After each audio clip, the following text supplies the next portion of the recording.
Let's get the meeting started. I'll call the meeting to order at 7:03. This is a Town of Norton Zoning Board of Appeals. We have 3 hearing items on the agenda tonight. The first is a continued hearing from our last meeting. Property address is 131 Taunton Ave. The applicant owner is William Brandon. And I see Mr. Attorney Costa is here to continue. Thank you. Is there a motion to take it from the table for further consideration? I'll make the motion. Let's take it from the table for further consideration. Is there a second? Second. All those in favor? Aye. We had requested the assistance of counsel. Amy is here. I don't know if Amy's talking to Attorney Costa or not. I have not. There was also a site visit yesterday that was attended by one of our members only, unfortunately, but by Mr. Carmichael. Where's Chris? Where'd he go? There he is. And at the last meeting, we discussed some issues, including what does the agricultural or farm use get an applicant over, if not everything, as far as other requirements. The other factual thing we wanted to continue the meeting for was, of course, because Mr. Carmichael had planned to return to the site to see what progress had been made out there. It seems to me we should probably ask Mr. Carmichael to just brief us as to what progress has been made there at the location over what you had reported, the last meeting a month ago. And I understand we have more than a dozen pictures. If you want to show them, that's fine. They're in the record. Have you seen it? That's fine, Mr. Chairman. I attended the site with Mr. Di Giuseppe and Mr. Boulay yesterday around 11 a.m. And I still found various accessory structures, trailers. We did find numerous buildings, still without permits. The accessory structures, anything over 100 square feet per our bylaws are required to have a permit. I still have no permits for any of these structures. The use of trailers for accessory structures is a gray area within our bylaw. It's not really spelled out, but we do require a permit in the general bylaw for trailers. I have written numerous codes and have them removed from other properties, as I have written in my original denial letter to Mr. Brandon. Those trailers are still present on the site. Some of them being used for construction, storage. So I still mandate my violation letter. What are the structures that you're talking about aside from the trailers? How many trailers, first of all, do you know the count? No, I did not do a count yesterday. I would say there's at least still a dozen still on site. A dozen? Being used as accessory buildings. They've been conformed from storage trailers and tractor trailers into agricultural use building. Some would appear to be agricultural use buildings, and some still for storage. And what about other structures that you mentioned that were out there, aside from the trailer? Well, you can still see the RV, and Yeah. then you can see the greenhouse. There's the 2 units being used for construction, timber frame. There are, Please. Counsel? there's an open pavilion. Go ahead, Amy. Chris, how do you designate a trailer for agricultural use? Well, What does there that are mean? storage trailers that, like, Do you mean for construction use or agricultural no, use? No, if you flip to the pictures, cut the sides open and make doors into it, and then turned it into, say, Oh, hay, a barn. oh. for the cows, and then there's another one that's has turkeys in it. So I again, heard you say Okay. construction use at one point, so maybe some of them were, Yeah, those 2 right there. those are construction use. Those have construction. okay. So again, those are our bylaws. I would refer to those as refuse, and we might debate tonight whether or not they're being used as agriculture or storage or accessory, or have an agriculture exemption. So Okay. How many were being used for construction I would say. materials. Those two visible. But then those are the other the open pavilion, and then the partially built with the turret and some sidewalls, which you just had a picture of. So, Okay. so there's the turret and the small, anything over 100 square feet requires a permit. And then the pavilion is a snowmobile, which is directly behind the green John Deere tractor that you can see in the picture there. Yeah. That's being used for repairs, and it's an open, but it's still a structure, still requires a building permit, still needs, to meet side setbacks. What about the Sandpiper trail, not trailer, mobile home or camper? The mobile home and camper, in my opinion, on first visit, was being used as a residence. I saw evidence that it's hooked up to electricity, and it's, there is a porta potty on site as well. So and we've heard reports in our last meeting that someone was there at all these hours of the day and night. So it's my conclusion that it was being used as a residence, even though Mr. Brandon states that it's not. So. And I have one other question before I ask other members, including Mr. Boulay, who was there, to add anything. The plans that we had before for the intended structure, Yes. construction, did you receive new plans delineating any different spaces? I have not received any new plans, just the original plans that were submitted back to the board. I So- believe. So we're still going on 2/3 being used for accessory use, 1/3 being used for dwelling in the intended plan? Yes. And you had said last time there were 2 dwelling units? I made the determination that there's 2 floors on the residential side, both have kitchens, bathrooms, and sleeping units. So each one of those has a separate entrance, one through a garage. And my determination, that defines a dwelling unit, so that would be a duplex. So then you add the other use of construction or agricultural for the use in the garage. That's 3 uses. Anything more than 2 is considered a commercial building. Other questions from the board members? Yeah. During a site visit, did you use the previous plan? I don't have it in front of me, but there was a previous drawing of what the land was, the intent of the different crop usage, I guess is the word. Did you see the intent of them clearing the land and creating areas for I plantings? believe we did see some areas that were cleared yesterday, and Alan can speak on that as well. Okay. It is still very muddy and early in the season, but we did see some trees. It's been some general clearing of the property, some previous junk had been removed. Did still see some junk on the property. And I'm sure Mr. Brandon's cleaning that from the previous owners.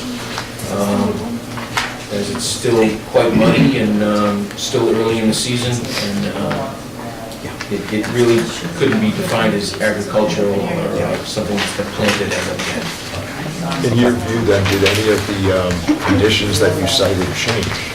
I mean, have any been alleviated? I believe he's pulled some of the dumpsters out of there that we had originally, although one was still on site on the back, it was trapped, I'm sure, and using it.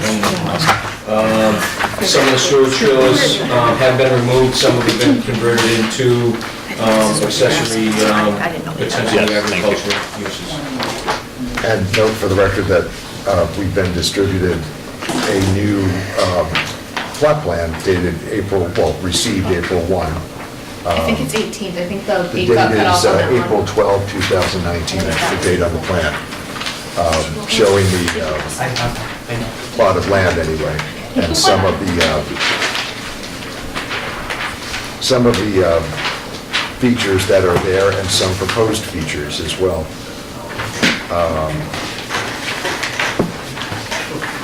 There was a greenhouse shown in one of the pictures. Is that one of them that's shown on Yeah, this plan? it's towards the front of the property. So it's not one of these drawn on? The existing greenhouse, it is labeled. It is labeled. It's halfway up in the center towards the right. Says existing well right with it. Yep, I see it, That thanks. was there in my original site visit as well, nothing's changed with that.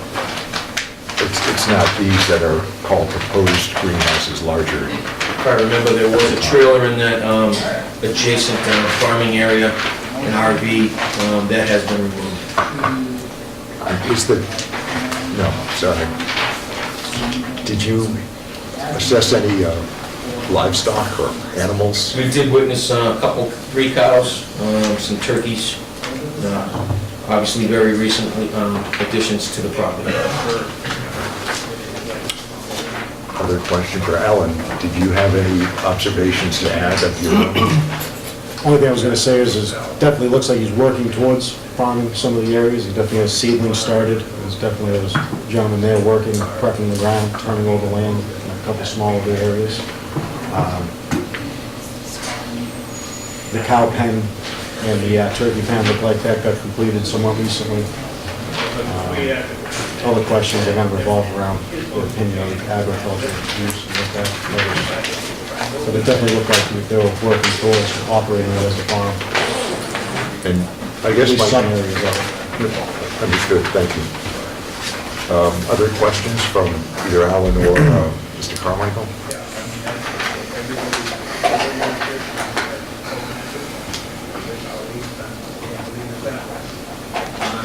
One of the issues that I'm struggling with, I guess, is we can say that something is used for agriculture or farming, and that's one intended goal of the bylaws, as it is in many towns. But how far does that go? That doesn't mean that you can have a, I'm using a silly, I'm going down the slippery slope on a silly basis, but you can't have a slaughterhouse on a farm use in a residential section, clearly, though it's not in the bylaws. So it seems like it's up to the board at some point, and the building inspector, I don't mean to take his, duties away from him, to say, okay, it's a farm, but you can't go so far in some of the activity on the farm. I mean, you can't have a food processing plant or a, meat processing facility on the We have plant. no problem with him farming the agriculture. My problem was the amount of trash on the site, the amount of trailers being stored, construction material. That was my original letter. And then the potential use of the commercial building in that residential zone. Those were my original sightings. I don't contend that he can farm anywhere he wants. That's right in Mass General law. So Farming meaning raising crops and perhaps animals as permitted. I guess that's my point. The question is, why have a 5,000-foot accessory use building on the property? And I'll turn to Mr. Costa to ask him that, of course. But Mr. Costa and Mr. Brandon, it sounds like the conditions that were cited in the letter were not alleviated. Can you bring us up to date? Is there a plan to do so, or have you tried to convert all of those things into what would be considered in your contention, farm uses? Well, I think that, part of this is that, the zoning, we're in the middle of this hearing. And so, for example, we're not aware of a rule that says that a farmer can't store materials in a trailer. There's no such rule, I just said that. So- Let's stop being nicey-nice about what's there and not nice. I'm Yeah. asking you So- about the conditions that have been described. Is it your client's intent to just turn them all into agricultural uses and therefore they're permitted, in your view? Well, I think the area where we disagree respectfully with the building inspector is, I don't know where he draws the line respectfully between what would be considered materials for a commercial use versus materials that would be useful for a farm. And so, like, for example, if there's plywood in a trailer and it would be useful to a farmer, why can't the farmer have the plywood? And where's the rule that's really being violated? We're talking about structures, clearly. That's what I'm asking about. There are lots of structures there Okay, that so- have to be permitted, that haven't been permitted. So, Is there going to be a plan presented saying, we want this structure here are the dimensions, here are the setbacks, because they're not on even what was just submitted? So for- That's why, I'm just trying to cut to the chase. Tell us okay, what's going to I happen. apologize. So the structures. What's going to happen with the... The greenhouse, for example. Mr. Brand has no problem filing for a building permit for the greenhouse. Where is it? There's another, well, Is it these greenhouses proposed here? there's that existing, Don't have setbacks drawn in? well, there's the existing structures. So the existing structures, if a building permit is needed and it's a building code requirement, my client has no problem filing for the building permit. So for example, there's the existing greenhouse. He has no, he'll file for the building permit. There's an existing gazebo or it's basically a roof structure. He'll file for the building permit for that. And then there's the existing structure that he built for his daughter that is sort of nicknamed the castle. It has sort of a turret. And that's fine. And so to bring those up to the code requirements, that's not an issue at all. And if a building permit is needed, he'll file for those. So that's not disputed that if the building inspector believes that a permit's needed for those, then we'll file for those. So, The trailers, I apologize. go ahead. The building inspector has indicated that the containers are also considered structures. So if that's the case, I don't know what the permit application is like. Like, for example, if someone has one of those pods in their yard, I don't know if, what the permit is for They're not that. allowed, we can allow a trailer permit for a temporary trailer permit for 180 days in our bylaw. And then, but again, our bylaw doesn't clearly define trailers, so there's different storage trailers, there's different pods, as you just discussed. There's RVs, there's any number of different 18-wheelers or what they call intermodal that can be bolted off a flatbed truck. So Go ahead. if the intent is to use these for the farm, I think that based on the visit, it was clear that there is agricultural activity here, and what's being represented to the board is that the goal is to establish the farm as set forth on the plan that's been prepared. Okay, so everything there is going to be used for either residential, one residence, or agriculture. Got it. Then we get to decide, I guess, what the extent is. And if we decide too little, allow too little, they take us to court. I'm not getting any guidance from you, Mr. Costa, as to, we need 3 trailers, here's where they need to be, because they are structures, they have to be on a plot, getting no guidance. So if you want to throw it to us, we'll say 1, 2, or 3 trailer flatbeds can be there, and we can even draw them out for you. I don't think you want that. I didn't understand that this was going to limit the scope of what can be done going forward. No, but you filed an application objecting to the finding of the building commissioner, and you filed for a building permit for a building of however many thousand square feet, 2/3 of which is supposedly an accessory use. So we're going to take action on that. Okay. I guess we're So I- ready to, unless Mr. Carmichael says, wait, there's still, remedial work going on, we could take a vote to deny the appeal. And then let Mr. Carmichael go to work to enforce. I don't know. Tell us what you're doing. So our request would be for a finding that the structures that are there on the site now, the storage units, the barn, or that's the cows are in, the storage unit, however we want to describe it, the structure that the cows are being housed in, the structure that the turkeys are being housed in, the existing trailers, and there's not 12 trailers on site. I don't think we'll find any photograph that shows 12. Well, depends on what you want to define a trailer. I'm seeing 1, 2, 3 just in that picture, and then you have the 2, 5. There's at least, let's say 10, anywhere between 8 and 10 of these trailers, or RVs is 1, so. Those are holes cut in them for the livestock to go in and out, right? Okay, so it's a structure for some purpose as a structure. it's not in conformance with the bylaws, so what do? You want to submit a plan showing us exactly where that trailer is and the other 2 or 3 others? Do you want to submit a plan showing us where the 8 or 10 or 12 are? And then we act on that? Or do you just want us to deny the appeal now? I mean, this is the second meeting we've had on it, so where do we go? I'll ask members for what they think, and obviously council's here to assist us. But clearly, agricultural use doesn't get you over all of the rules, all of the bylaws. You can't just fill it with trailers there and say, well, I'm using all of them for a farm. Mr. Brandon? I think we're going off the issue here a little bit. I mean, the whole council, everybody's sitting here talking about trailers. He said there was 12 trailers. There's 3 trailers on the property, all right? 1, 2, 3, you get pictures here. There's only 3 trailers. The rest are storage containers, which we're getting off the beaten path here about what we're talking about, because I'm still under construction. I've got construction materials, fencing, and everything was open, everything was available for everybody to see.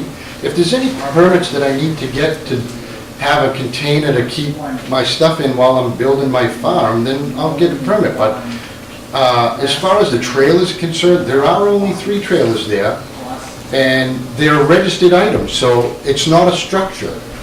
I can move them from, in a farm, you don't keep the cows or chickens or whatever in one spot forever.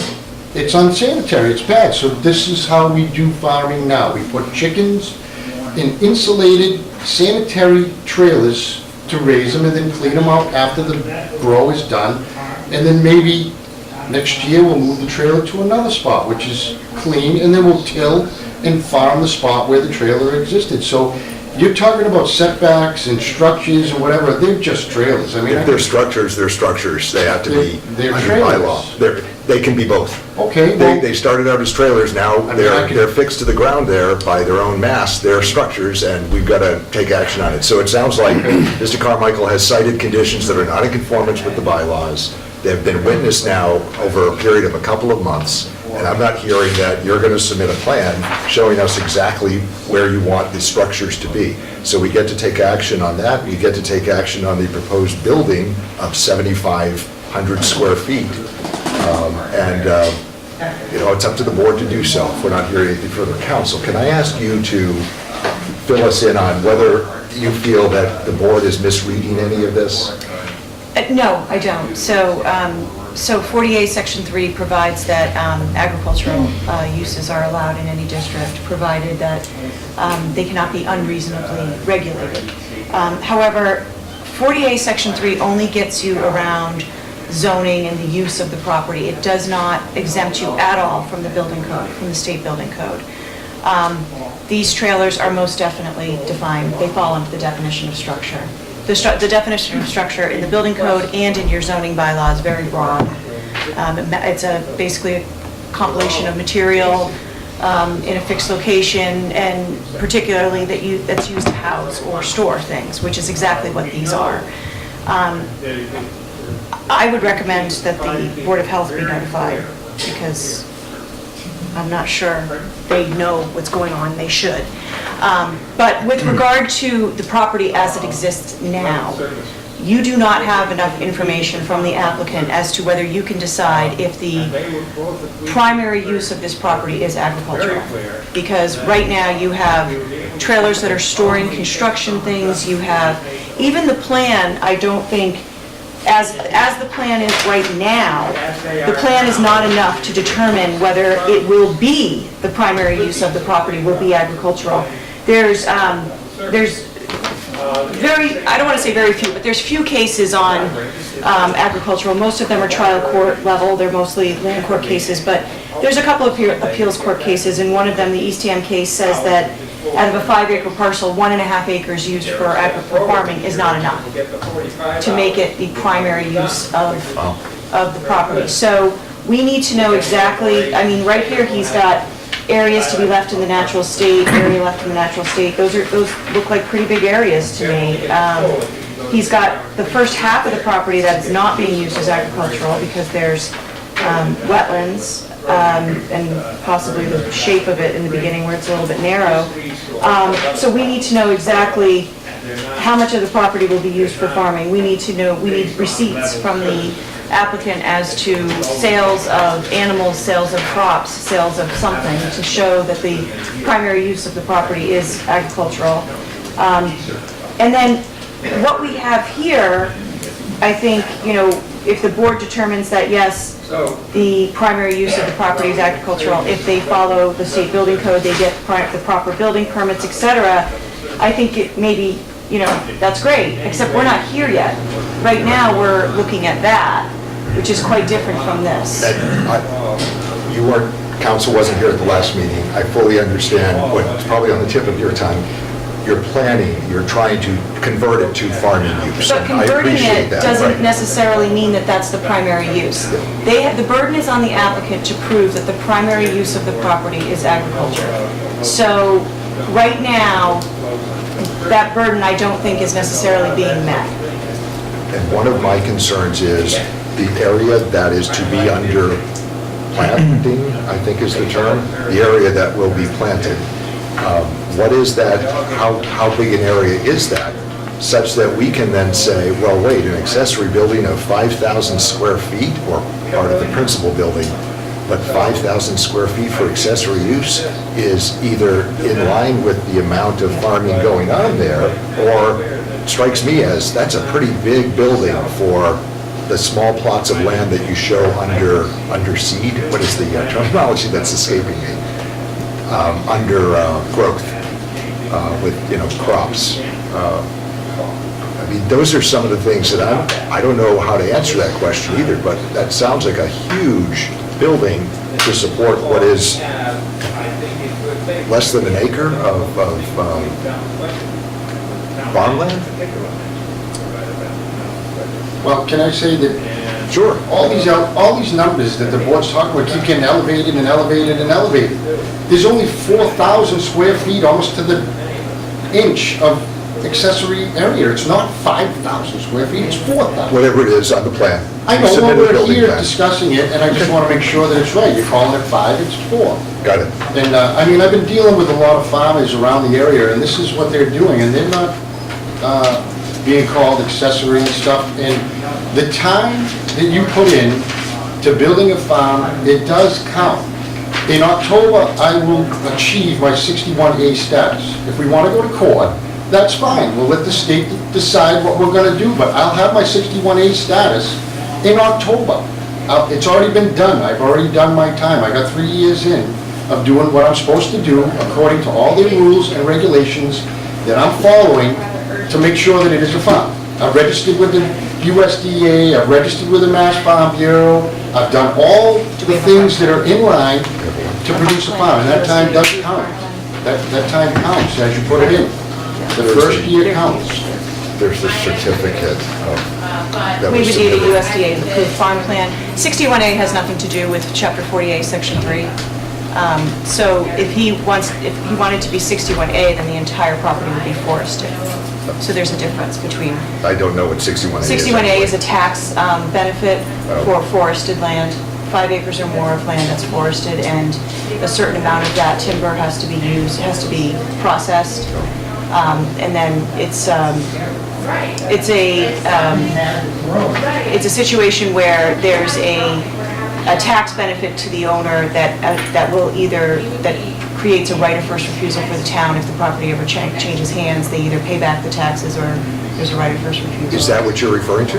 Yes, but the land does not have to have a forestry plan or be forested. It's in addition to whatever you're doing. It's not a requirement.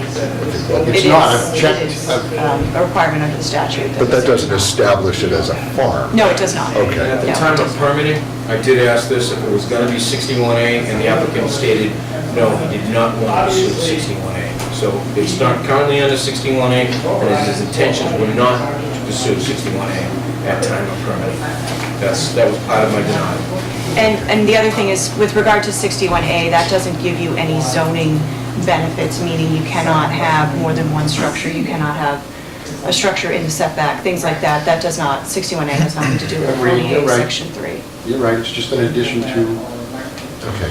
And for the record, the applicant corrected me, and for the record, he's correct. Out of the 6,800 square foot building 2,750 square feet proposed residential and 4,050 square feet for a 4-bay shop and garage. And the inner plans of that setup, we had looked at briefly last time. Where is that located on the plan? I- The 4-bay, That is this proposed structure. I thought that was a house. It says proposed house number 131. It's a house with, we have We actually pictures had from last it. time. Oh, okay. Oh, it's The they're the original same application. thing? It's one large building, it's a multi-use building. And the building inspector says he had, the plan showed actually 2 dwelling units, or what could be 2 dwelling units, because 2 egress, means of egress. and- There's not, Can I say- there's not 2 means of egress. The 2 units are not 2 units, they're 2 bedrooms, and it's not a kitchen, it's a bar, and they're not separated by a door or any other stairway. Okay,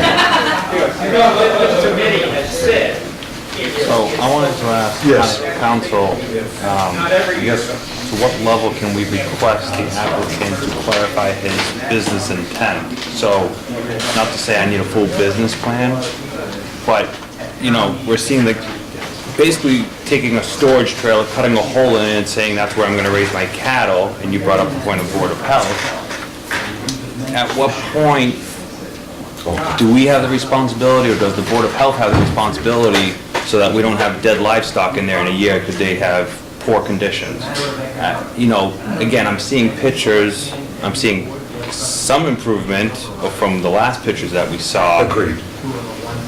But I just don't think it's enough, and I want to make sure that we don't grant this and then end up with neighbors calling in and saying we have, you know, cattle running in mud and we have chicken running all over the property, and, you know, There are also specific numbers in the bylaws about numbers of livestock and different kinds of animals. exactly. Chickens and, And I'm not seeing any of that presented to us. This parcel exceeds that, so that for exceeds it how?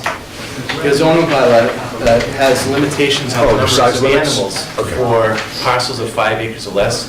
Got it. This is an 11-plus acre parcel, and so my reading of the bylaw is that those limitations, the zoning limitations don't apply. There's Board of Health issues with raising animals, and so there's compliance needed with those. And if I may, Has the Board of Health been notified about the cattle or the livestock or anything on site right now? Yes. They have been? Brian Planner made a phone call in to come and do a yearly inspection. Has that happened yet? Not yet. Okay. My other issue is the council says that we have no problem filing for permits and we're going to, but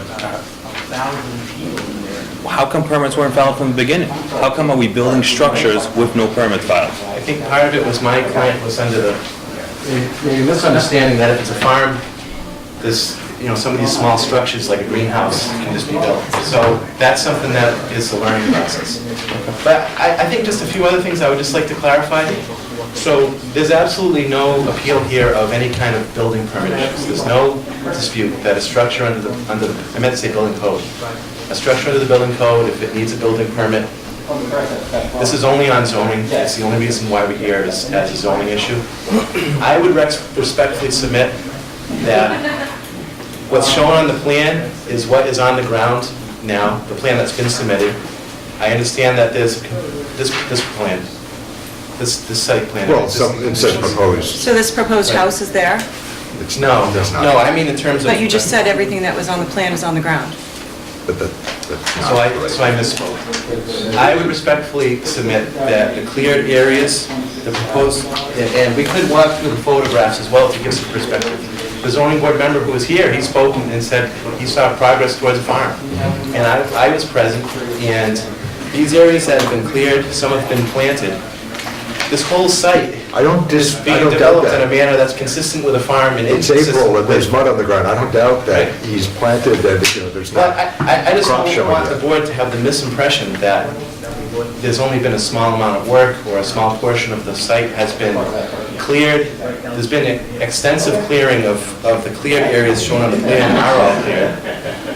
The proposed planting area on the northerly side of the parcel, that is planted, in fact. We have livestock present on the property. Okay, so there is farm use, there's agricultural use. That still doesn't lead us How to. much? How much? How much? what size structures, where the structures are, that's what I'm getting at. We have to go to the Plan to bylaws. scale is 5 acres of agricultural planting areas on that plan. 5 acres 5 acres plus. We would need to see that. for crops and livestock or animals? 5 total? Yes, Okay, that's the requirement. yep. And then some of the other concerns that were raised, for example, a porta potty. There's workers on site. OSHA requires a porta potty. That's not a violation. The workers were observed during the site visit. What are So the how is that workers an doing? issue? There was one worker last time we were And told. what are the workers doing? They've been actively clearing the lot. So- And so- there was workers on site planting while we were there. So you've been clearing the lot, and you're claiming that there's 5 acres that are used for agricultural and for planting. So do you have a NIPDES permit? Because you've clearly cleared over 1 acre. That's per year. Do you have a NIPDES permit? I don't need a forestry plan, there's no wetlands on the It's not a property. forestry plan, it's the EPA stormwater NIPDES permit. What is NIFTY's? NIPDES is National Pollution, something environmental standards. But it's, if you clear more than 1 acre of land, you need a NIPDES permit, it's a federal permit. Right, so Well, there's it's only 3 acres bylaw. cleared, and it's only been 3 years that I've been there so far. So is it more than 1 acre cleared and was a NIPDES permit done? Was a NIPDES permit filed for? I don't know the requirements of NIFTY's. Okay, I was prepared to be here under the town's own bylaw, not that's what I'm other trying to get to. Well, regulations. all of these things to come to the board and say, I have Board of Health or, you know, we have something from the Board of Health, they're checking it, we have a NIPDES permit for all of our clearing, we have a farm plan that's approved by USDA. This is the evidence that you have to, the burden is on you.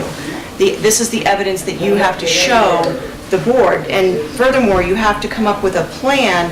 The farm plans that I've seen show exactly the square footage of the areas to be planted.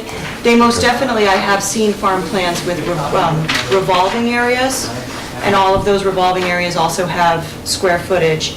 I can say I've done a lot of these farms and zoning and stuff, but I've never seen livestock in trailers like that. So that's why I think the Board of Health has to be involved to make sure that those are okay before Chris can issue a permit for them. And then again, with the building code violations, right now, they're not in compliance. If they're there and they don't have building permits, then Chris has every right to issue a cease and desist. Cease and desist would do what? The Order use the of them, the removal? use of them, and then, I mean, if we had to seek injunctive relief to get them removed. But they have to have. The they board have doesn't have want to be in board- a position of discouraging, you know, Right. farming and agriculture. In fact, as I said last time, my son is in it. I understand what the applicant is getting at, that it takes work to get there, to get it up and running. But the point is, we're talking about bylaws and structures and buildings that are planned. We need to get our hands around this, our arms around this. So when we left the last session of this hearing, I think that one thing that was maybe misunderstood. So we made the representation at the last hearing that the structures need a building permit, that's fine. So we didn't realize that if that wasn't done before today, we're trying to work cooperatively on that issue, so. We didn't give you a deadline. I Okay. concede that. We didn't give you a deadline. We asked Mr. Carmichael to report back to us, and he has. And it sounds like there's been some cleanup, but not removed. My memory is not the best in the world, but I thought I heard last time those trailers were all being moved. In fact, I moved most of them already. That's what I thought I heard a month ago. It sounds like there are still at least a half a dozen, maybe 10 or 12 there. They've now been turned into what looks like farm use by saying that you're storing chickens and cows in them. I understand where you're going there, but they're still structures. So what are you doing? Show us. That's where I'd leave it, and I'd leave it to Mr. Carmichael to advise, ask Mr. Carmichael if he has some advice as to how we proceed to next steps. I think in my original letter, it was denial and violations notice. I've asked him and given him so many days to remove those items. I still want to enforce that time date, and I don't know if we haven't even elapsed that. I might have given him 60, 90 days. I don't remember. I don't have that letter in front of me. I think that was part of your original package. Yeah, I've got the letter. It's February 20th. So the question though is, so we had the site visit and our understanding was, based on the site visit, we would review some of these items and if we could verify they went for agriculture, that would be part of the issue here for the hearing. Oh, no, that's great. Let's do the, And, I missed what he said. and I think that, I'm not sure where this is an appeal of the building inspector's letter. We're representing to the board that these trailers are for agricultural use. Yes, they are. And so if the board would Even like if we to show accept those that, on the let's say, plan. we'll accept that for purposes of the discussion. Okay. They're still structures, they've got to have permits. Mr. Carmichael gave I understand 90 that. days from February 20 to get them out. You better show us real soon that you're applying for permits for those structures with setbacks, with dimensions, and all that. We can hold off perhaps on the building permit for the structure, the house structure. I don't know if we need an extension on that, or maybe we should take that up tonight and take a vote on that aspect of it. Other than that, we take a vote right now to say, it sounds like you haven't complied, and therefore we be denying the appeal. Another important point to make is the fact that WMB Construction Incorporated is listed at the property, so that's clearly a commercial use and not an agricultural use. And there was evidence cited last time from Mr. Carmichael and perhaps Alan, that there are were construction materials in some of the trailers. Can we review some of the pictures, please, to observe what Absolutely. materials you're talking about? The low and the lift have been moved. There was a man lift and there was a construction low, obviously used for construction. Those have been removed from the But site. I can tell you, if you're doing any sort of farming, that tractor hasn't moved since the last photo. We'd like to know. You can go ahead and take a look at it. I'm telling you, that tractor hasn't moved. That's fine. Well, I live next to a farm, and that tractor moves daily. Daily. I just want to bring the road to them. I mean, I've used that to go.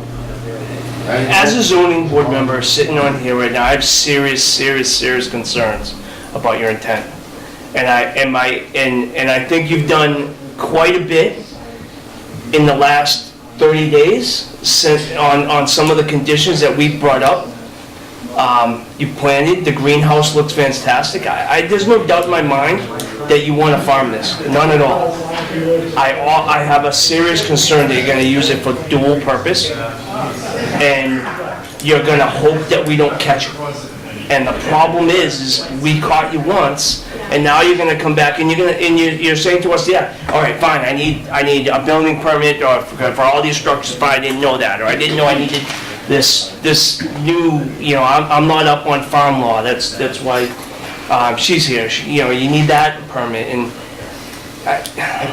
I just have serious What concerns. would be helpful is if we were told what materials are sort of not acceptable. Your client asked to go through the pictures. Do you want to look at the pictures? Sure. Were there building materials still out there, Mr. Carmichael? Did you see? If there's some building materials within the two trailers, and I can point those out as the slides come out.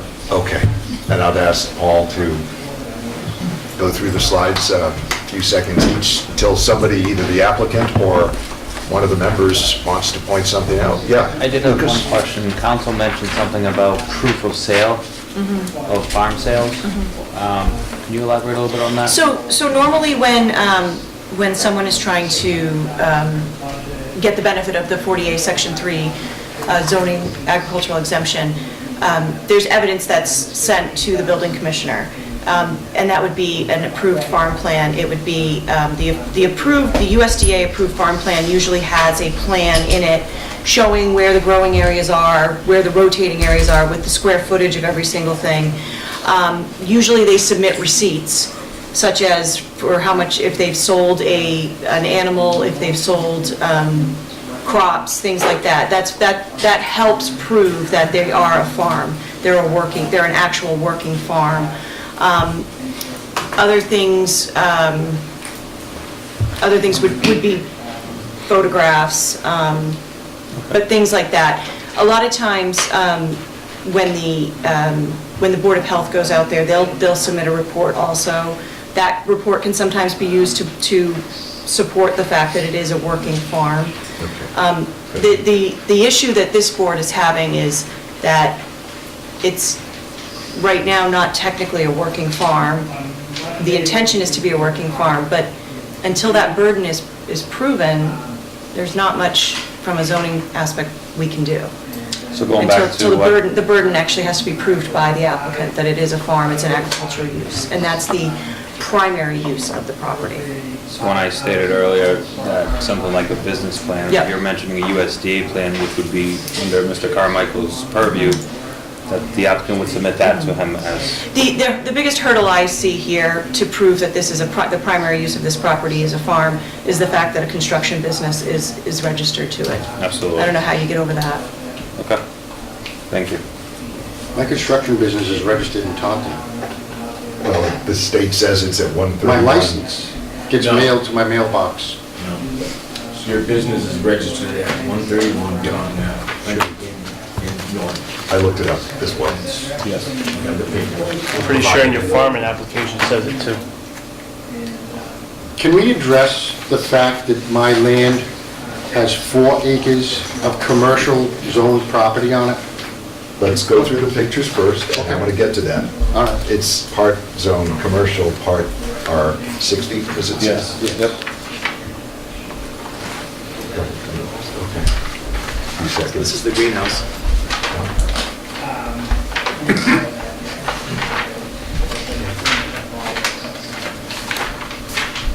Should point out this, William, this was where you're proposing to This is put the proposed, yeah, this residential structure. correct. I have a photo of that. Okay, so I'm mistaken. That, is that, William, is that where the septic? That's the septic system, Septic yes, system, that was yeah, all okay. staked out. That's where I have a plan accepted by the Board of Health, permitted to put the septic in as already. For what kind of septic? I mean, what It's a capacity? 3-bedroom, For residential? 3-bedroom residential, yes. That's one of the structures. That's the farm stand. Proposed farm stand, it doesn't have to be.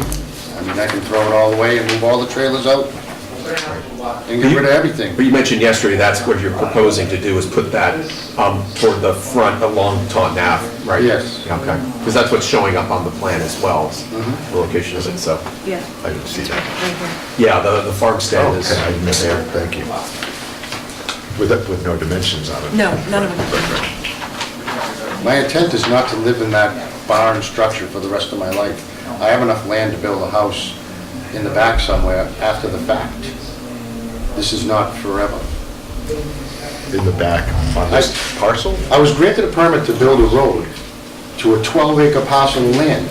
It's obviously a little bit too big just for a single, my intent to use it as a farm and for commercial property. I bought it and it was zoned prior to me being there. He won't make the exemption if he does that. No, I'm hearing the same thing, but you wouldn't be able to put I'm sorry, I can't speak. You also have 2 Another structures. residential structure in the back part of the land. Unless, unless the barn was gutted out just to be a barn or whatever it was. Okay, I didn't understand that's what you said, but I didn't understand that's what you were saying. Okay. So you would be caving in that septic system and then putting a new septic system where the proposed new house would go? Yes. That's hypothetical, that's really not part of what this is Well, about but today. we're looking at the plans now for Right. the building, so. So these are intermodal storage units, they can be put on a flatbed, a truck, they can be put on a train or shipped. They can be shipped anywhere, used as storage. Those are in the area that's marked existing trailers. Which clearly this one is almost empty. There's hardly anything in it. I caught the gator in there. It's still That's sort of in the center of the still a site. trailer, you still require to have a It's around permit. there. Understood? So, but there's 2 It's around areas that there. say So existing you're, trailer. can we go back to that picture? So we have 3 trailers shown, and you're pointing to the plan Trailer, sorry. next to the proposed house, and there's only 1 trailer shown. Yeah, Well, that's these really- aren't permanent Spot, yeah. structures. They're not, those are there just for, we're working. I mean, if I was doing a job, building a house, Yep. you know, I would You have. might bring them in stuff there and bring them out. How long have Right, they right, been you there? bring Can I them ask in, you how you long work. they've been there? And then, well, my intention was to be building a long time ago. How long have those been there? Can you tell us? 2 years.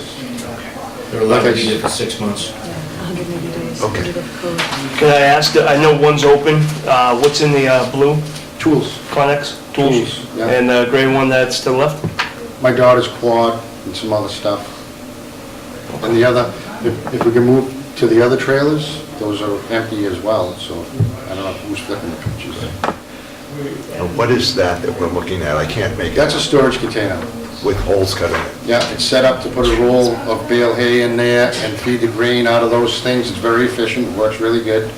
And people are looking at these containers and saying, why are you using containers and not a barn or whatever for the cows? Well, I can move that anywhere on the farm that I want after it becomes all inundated with cow manure. We can move that to another place, and it's not unrealistic, or farms don't move their paddocks. They do. They move their paddocks, and then that'll be a planting spot. And then next year, you know, we'll move them to another spot. I don't know how to address that.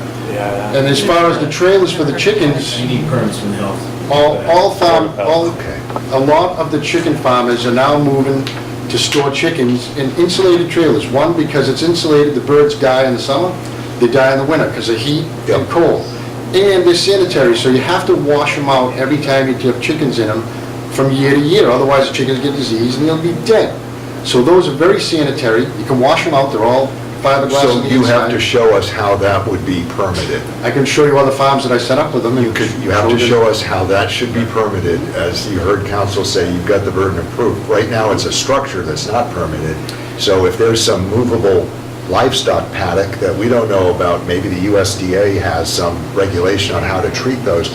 Sounds to me like that's a huge farm operation that you're referring to, not something in a residential zone. 3 cows, it's not that. The question I have is whether that would be even permitted in a residential zone, but And it's not Let you- shown on this proposed plan, there's nothing Correct. about animals. Yes. correct. It is on there, it's on the plan. All I see is Where? a chicken coop. There's an Yes. Can you, existing, that's a What about proposed cows? chicken coop, I don't see Chicken anything coop, I'm seeing about cows, cows. yeah. No fencing, no cows shown. I actually built a couple farms in Norton, I never went through, going through here to find out where the chickens and cows and corn go. maybe they weren't in R60 zones, I don't know, sir. Yeah, they were. I've been working in Norton for 40 years. Built a lot of houses here, did a lot of stuff, pulled a lot of permits.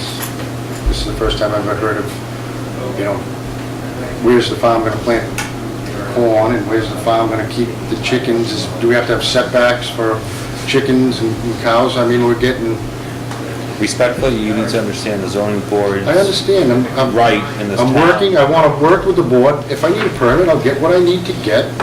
I'm not trying to, I'm not breaking any laws, I'm not hurting anybody, I'm just trying to build a farm for my daughter and myself. I come from a long line of Portuguese family, we all had farms, my grandfathers, everybody had a farm.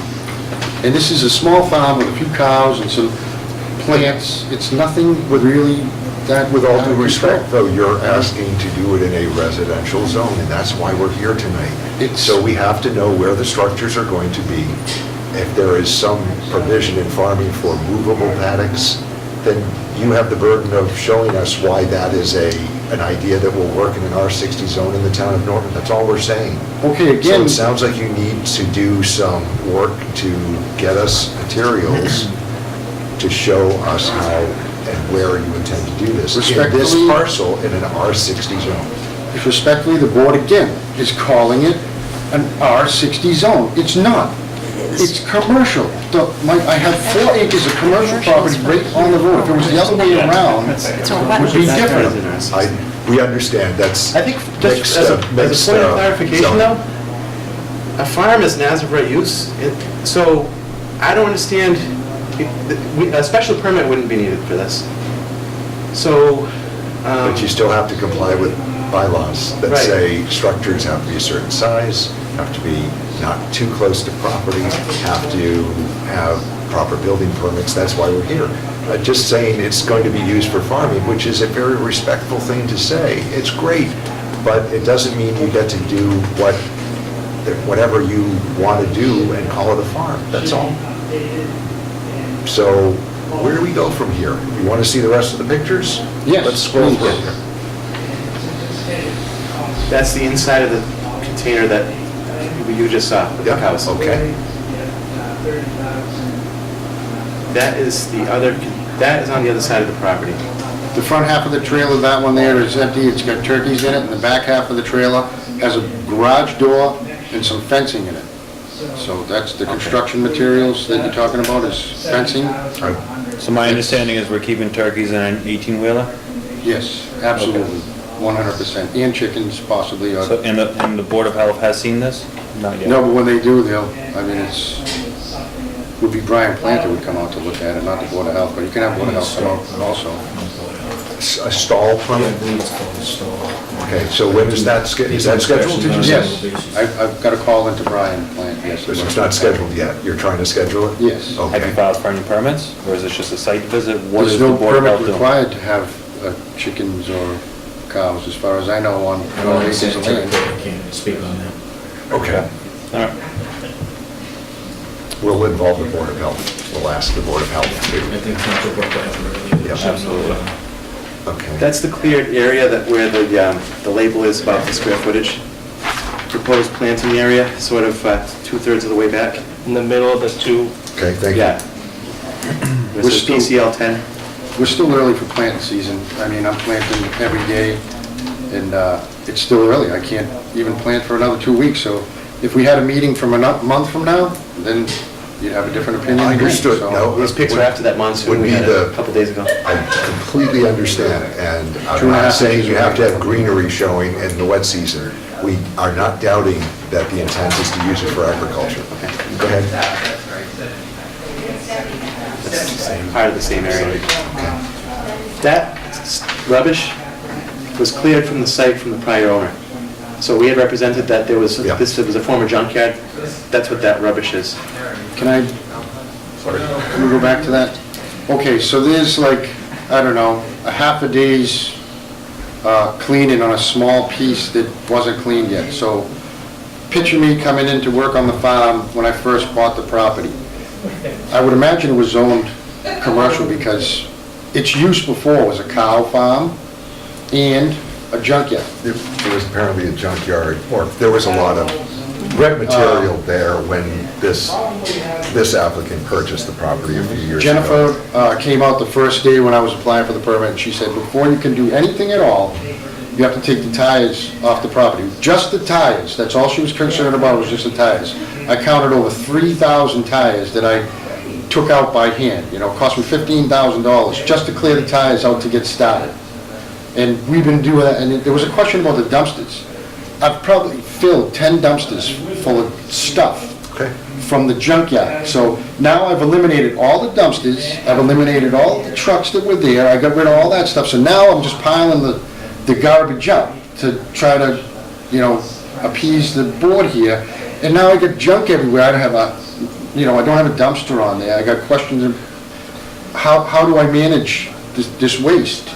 when you can bring in a dumpster, any resident can bring in a dumpster on your property for a week or two to clear out debris. I mean, that's not debated. I've done it. We're clearing stuff every day, though. Okay, Every day, look at, that wasn't there at his last visit. let's move on. Yeah. That's the one trailer that has stuff in it, is a compressor, and behind that is a stack of about 300 sheets of 3/4 plywood. That's all the materials that are stored on the entire site. Okay, do those belong to the construction company? No, that's for the building or for anything. It's a farm. I mean, I can use it to build a chicken coop, I can use it to put on the ground, I can use it to build my building. How long has that been there, that plywood? and 2 those years. materials? You Okay. can't use old building materials unless it's approved. Is that that blue trailer I see right there? Is No, that an that's- additional trailer? One of the two. There's only 3 trailers on the property right now. There's So 3 trailers. if you can go to the next one, whoever's controlling it, go to is that blue trailer right there? No, So that's an additional trailer. It's, yeah. that's a storage container. It's over to the right of Okay. this picture. Okay,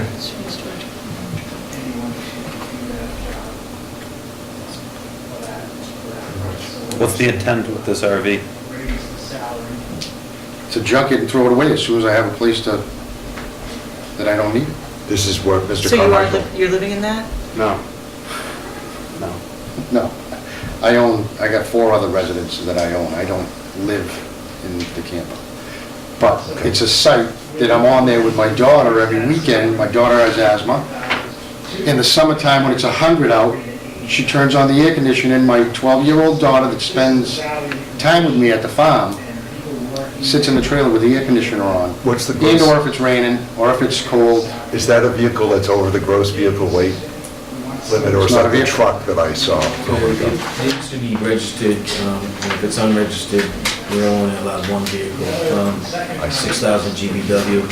This is an RV that it can be used as a dwelling unit. They can store them on a residential or commercial property, but it can't be used For a residence, Right. per se? Okay. What about commercial property? And that's an issue of fact. All right. Where is that Consider a currently mobile sitting home. on the property? It's on the plan right there. in the town, not allowed. I'm sorry, Chris? Okay. It would be considered a mobile home because it has wheels, and mobile homes are not allowed within our bylaws without a special permit. I see, as opposed to a camper, you're saying? Yes, because it has wheels on it, it can't be moved, so it's considered a mobile home. So I believe our mobile bylaws call it out as a special permit or not allowed. It's not a camper? Yeah, I'm sorry, when does it become a camper? Again, it's ambiguous, so you could call it either. But if it's being used as a home, it would be illegal. So the question is how it's being used, frequency and all, okay.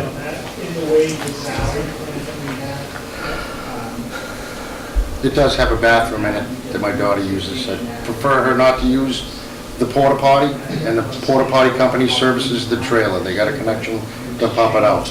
It's sanitary, and I'd rather my daughter use that than the worker's porta potty. And where is this greenhouse? Is it on It's the shown on the plan. That's the only greenhouse.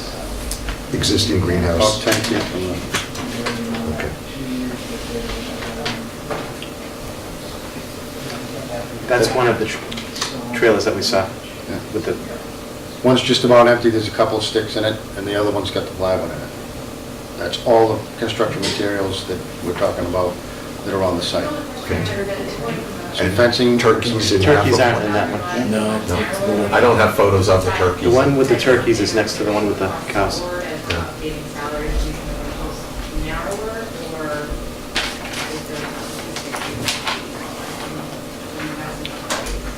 That's the one that had the turkeys in it, right? Yes. Yeah, that white one. Yeah. And that area in the foreground is an area to be planted. So you see the irrigation equipment, and that is shown, that's proposed planting area.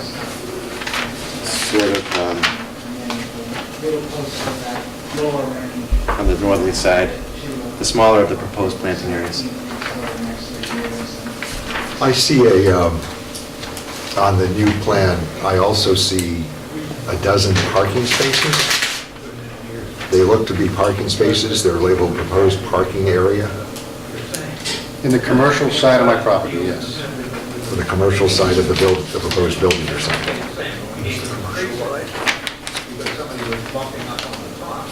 I see, yes, the parking spaces are over the commercial line, I get that. You have parking spaces planned for 12, 14 vehicles, why? I don't know how many spaces are on the plan, but there are some spaces marked on the plan in the commercial area, yes. What's the intent? Well, in the commercial part of, the commercial zone part of the parcel, I understand, but they're clearly to service the farm, because one wouldn't have 14 parking spaces for the house, right? Whatever your determination is, I'm just trying to use my property as it's zoned by the town for that use. Am I allowed, I mean, I'm observing, you know, I'm not coming to the board saying, you know, I'm going around town observing all the uses of the property, but I am. Over by the Treaty Center, there's a little teeny postage-sized piece of commercial property that's got a business that just got put on it recently with containers and trucks and whatever. It's the tiniest little piece of commercial property, so I'm sure someone got a permit for it. and they're running a business out of there, and no one's saying anything. So my property exceeds that If they got a by permit, that's 20 good. times. Okay, well, I mean, if I have to get permits, I will do that. We're just asking you what's shown on the plan and why. I know, I'm just trying to, To me, it strikes me as odd that there are 14 parking spaces drawn in next to what you say is going to be your primary residence. That's why I'm asking the question. Because it seems like that building is intended to be more than what you're representing it's going to be. well, I have As enough far as commercial. commercial, I have enough commercial property where I could take the building and turn it and completely put it on the commercial property and ask for a commercial permit. That's not my intent. There's no way. That's not what I'm looking for. okay. You'd be in We're You'd be in dealing, wetlands. we're dealing with the plan that's here. I know, well, you're, I'm really not trying to challenge you, I'm trying to ask questions. I know, but- And I realize the you're land is talking about half my intent commercial and you're half making me guilty R60. before I'm guilty of doing something that I haven't done. You're saying that I have intent to do something else. I've not done it yet. You have all the ability in the world, once it's up, that you can come back after and observe what I'm doing. But you're asking us to deem that this is going to be a primary residence, and the rest is just going to be used to service a farm, yet you have 14 parking spaces drawn in. That's why we're asking questions. They're not silly or ridiculous questions. And there is no use for parking in commercial. The only thing is commercial parking facilities, which means that the parking facility would be associated with commercial use. That's, So thank you. just because you're in the commercial zone doesn't mean you can throw in whatever you want. You still have to follow the bylaw that's allowed in the commercial zone. It seems like there needs to be, in addition to what we've said before, a well-thought-out plan that you can submit a sheet or a series of sheets for, that we can go through and say, this is acceptable or this is not, because we're hearing a lot of theoreticals, and Can I ask? we can only approve what's submitted to us, and I don't know what this is. It's all in how you perceive it. My building is built because let me talk about the building. Because there's a lot of talk about the intent for the building and the reason why the building is the way it is. Okay, one is for cost. So I'm gonna build this building, one for cost. There's 4,000 square feet of use in that building. That's gonna get small real fast. Okay? Now, if I had a picture of a building that was a gambrel style, that was painted red with some white barn doors on it, looked exactly like a barn, that would be different. But that's just a picture. Or when it had a name on there, call it a garage versus a barn. It's still a building. So when the building is done, let's go to the next level. Once my building is done and up, if you allow me to have it, we'll have approximately 3,500 square feet of solar panel on the top of the building. The building is built exactly for that reason. Everything is designed to hold, the trusses are designed to hold solar panels, the building is ergonomically placed due south for solar panels. When the building is done, it's gonna power the entire farm, the greenhouses, all the animals, everything, operations is gonna be 100% powered by solar power. And this is my intent, and as well as the insulated trailers will be greenhouses with thermal mass put in them, run by LED lights, run by solar panel. That's the whole grand plan of building this weird-looking building on a farm to run it. It's gonna cost nothing. This is the plan. I know it looks a little strange, it's out of the ordinary. The property is a weird property because it's half commercial and half R60. We're in a spot here, and this is why we're here.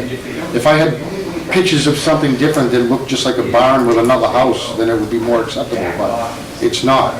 It's what I designed, it's gonna be cost-effective, and will work for me.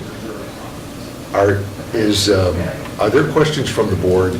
I don't mean to dominate the discussion or the questioning, and I don't feel we're making progress. Well, what I want to ask and propose and ask council if this is the right way of approaching this is obviously to continue this, in my opinion, and ask if we can, for the next meeting, if we can see a USDA plan submitted to the commissioner for approval on what the gentleman just mentioned, that he has all these intents and what he's going to do with the farmland. One of my other questions is, we're putting a residence, multi-use residence building on the property 14 parking spaces, and I keep hearing employees, so where are the employees using the bathroom? I'm also, we need a dimension plan. We need permits for the existing structures, which I think should be filed now and taken care of before next meeting. Well, they were filed, and they were, No, just one permit was filed for the large For the- multi-use structure. No, Nothing I'm saying all the structures. existing, I all agree. the trailers that are not trailers, they're not, they're considered permanent structures because we've continued to hear that they've been there for 2 years, which is over the 180-day period. I just think there's a lot of clarification that we need, and I just want to make sure that we can make that request as the board before we make any decisions here, because I don't think we're in a position to make any determination on what's in front of us. we have a meeting in about 4 weeks. We need to set it. Oh, we haven't set that? Okay. Thought we had. All right.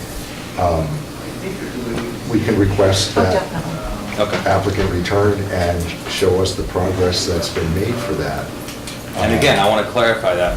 And From what we saw, the original photos in our last hearing Yep. to now, we are seeing progress. Yeah. I really hope that there's a farm there and it becomes a farm. But again, we're seeing a construction business that's registered there. We're seeing a multi-use building that could be housing construction equipment eventually. We're hearing a possible house in the back of the property. So again, the intent is not clear enough for us. That's a good succinct observation. Go ahead. Pose a question to council. I don't know how this meeting was posted. I'm just going to appeal to my decision. Is this now going to turn into a special permit? Do we need to post it differently? It's not, the board would not be able to contemplate a special permit. That's the Okay. planning board. There's no basis for it. All right. So, It's purely an appeal just an appeal. of your determination. All right. And as of now, the primary building was denied, building permit. Yes. And various issues were cited in the letter with a 90-day order, which is, I guess, takes us to May. It was February, March, April, May 20th. can I ask one follow-up question? Of course. And maybe I just misunderstood, but you said there was no kitchen, it was going to be a bar.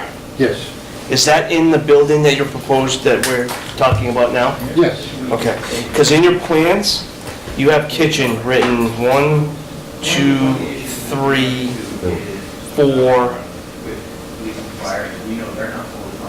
4 times on the specs.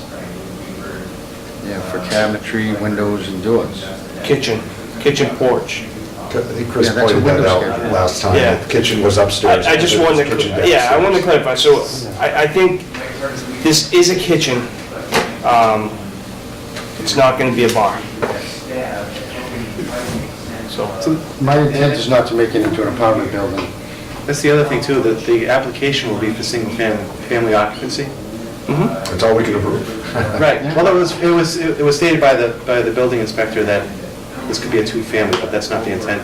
During the application process, And the applicant expressed the desire to have his mother move in on one level and him on another. So we would need an accessory apartment application. We don't have that.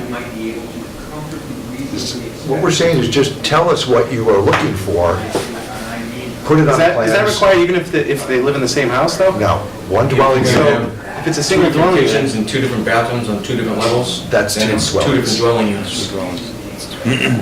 so a house can't have 2 kitchens? No. The house can have... Really? There's no stove. there's nothing there now. On the counter. There's nothing there, so there is no stove. So a show It's all kitchen is about- illegal?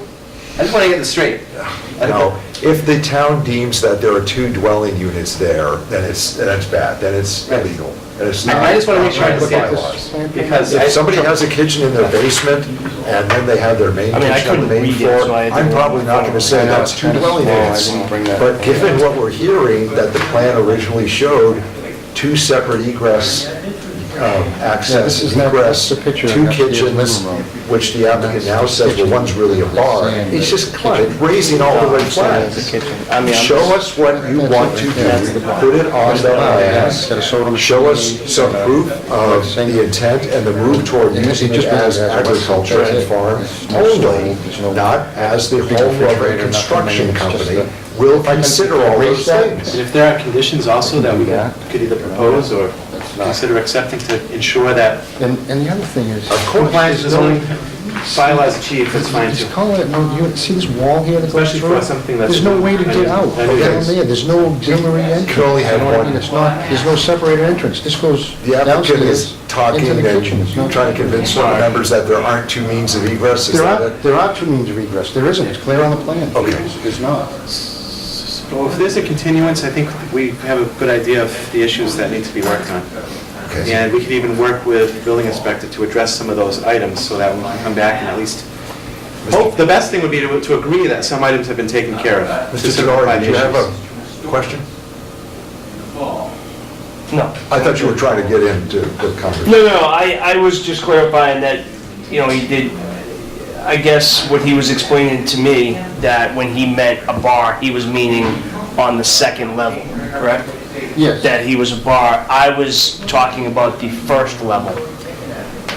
But what Mr. Carmichael saw in the plans at first were two kitchens, one of which I think Mr. Carmichael said last time was changed to show bar Right, correct. instead of kitchen on the second Right. level. And what we're pointing out is all these red flags that this is trying to put a square peg into a round Round hole. hole. What we're saying is, show us what you want to do, and we'll look at that. Okay. All right, we just... Next, yes. Council, this is an appeal of a very specific series of issues. Now we're asking to look at these more detailed plans. Is this expanding beyond? No, because they're Okay. claiming that they're exempt because of their, so they have to give us proof. Right, okay, I was just thinking, what Burdens happens on if them. variance issues start to come up? Does that, Nope, they would have to apply for them. they would have to apply? Yeah. Oh, that's Can we specifically... further, can I add on to that? That's what I was trying to ask the next time. Can we add restrictions at the end of that decision? Okay. So I guess the irony is, there's no prohibition on continuing to develop the farm. It's just that to get the building permit approved to build the barn for the farm, we need to prove that it's a farm. Correct, because all you're doing is planting. You Okay. can plant anywhere. True. It's not a structure. And there are existing structures there that have to be dealt with, one way or the other. No matter what. Taken out or permitted. So if you've got structures you want to keep there, apply for building permits in the next couple of weeks. I will need plot plans showing setbacks. There's one setback that I see, a proposed greenhouse. There's one indicating, it looks like it may be a 10-foot to the side yard We have a, line, but nothing else is shown, and that's what I was getting so even at. though we have a plan drawn to scale, we could draw the setbacks in on that with a ruler. We could No, do you more than can't, you have to have a certified survey Stand. Okay. with an engineer doing it. That's what we're getting You at. cannot exactly. doctor a stamped plan. Right. That's not suggested. No, good. Drawing And if your I know proposed some towns that greenhouse, accept drawings that aren't stamped, so I'm just if asking. there's a But it is proposed stamped. proposed structure needs the dimensions and the setbacks. Rim understands that. Maybe you did not understand that this was what you were going for as a proposed structure, but that's what we need. Is As there, for the and trailers- this is just for my own Brings up a good point about frontage and commercial. frontage, commercial, where the R60 and commercial meet, where he's proposing that building, is there a setback from that line? No, probably not. No? I would have to look at it, but probably not. Okay. Setback would be from the street. Yeah. It would be from the Yeah. street, not from that, Yeah. that We treated those as one zone? parcel, even though the zoning shifts. Okay. Right. And that's why I was saying, wait, a house out back, that's still the same parcel. Right.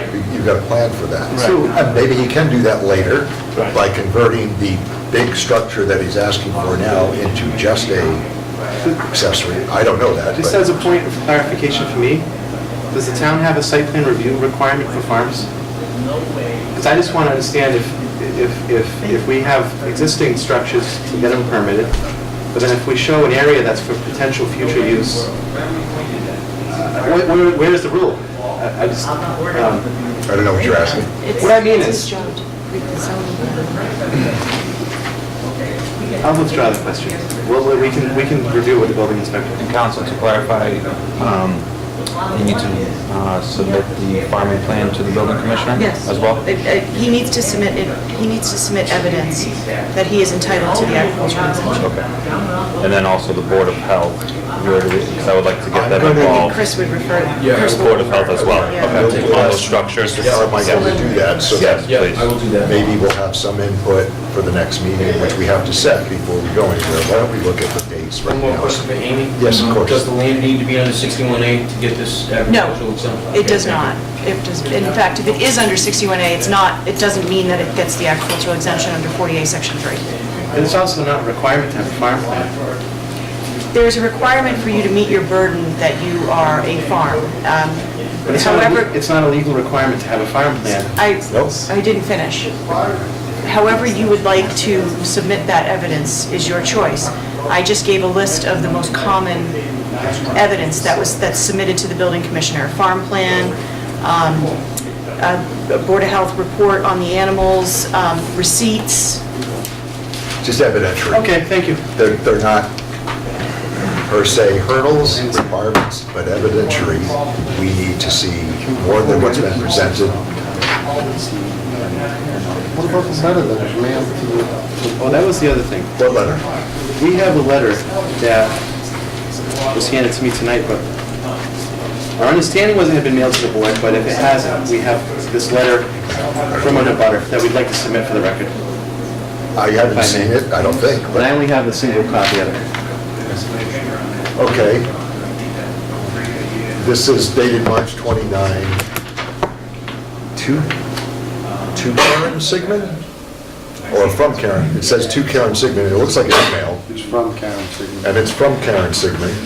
I'll submit this for the record. Letter in reference to March 27 meeting concerning Mr. Brandon's appeal, I'm just paraphrasing. Unfortunately did not attend. I was able to watch most of it on the local channel. Okay, we'll submit it for the record. I mean, she has to come to offer testimony. This is, as you know, hearsay. But we'll put it in the record. Okay. Do you want to read it into the record? I can give you that if you That's want. fine. I wasn't sure if the board might read it, but She's not, I don't know who wrote this. She's not Okay. here. It's hearsay. She said... Just like the last letter that we got last month by a bunch of people who didn't even want to sign the letter, I said, I'm going to put this aside because it's hearsay. We didn't consider it. okay. That's fine. Some boards take written correspondence and some We're boards taking don't. it. It's so part of the okay. record. Thank you. When is our next, when can our next meeting be?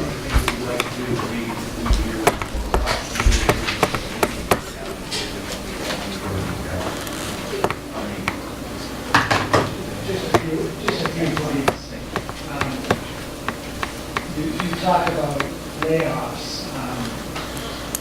I can't, I know the... You broke my phone. Are we doing the end of May? Yeah. We always hear about... I'm pretty wide open. The third Wednesday in May is the 15th because May 1st is a Wednesday. And then the 4th is the 22nd and the 5th is the 29th, if you do Wednesdays. We've been doing Tuesdays or Wednesdays, right? Wednesday? Wednesday. Wednesday's better, okay. It says town meeting.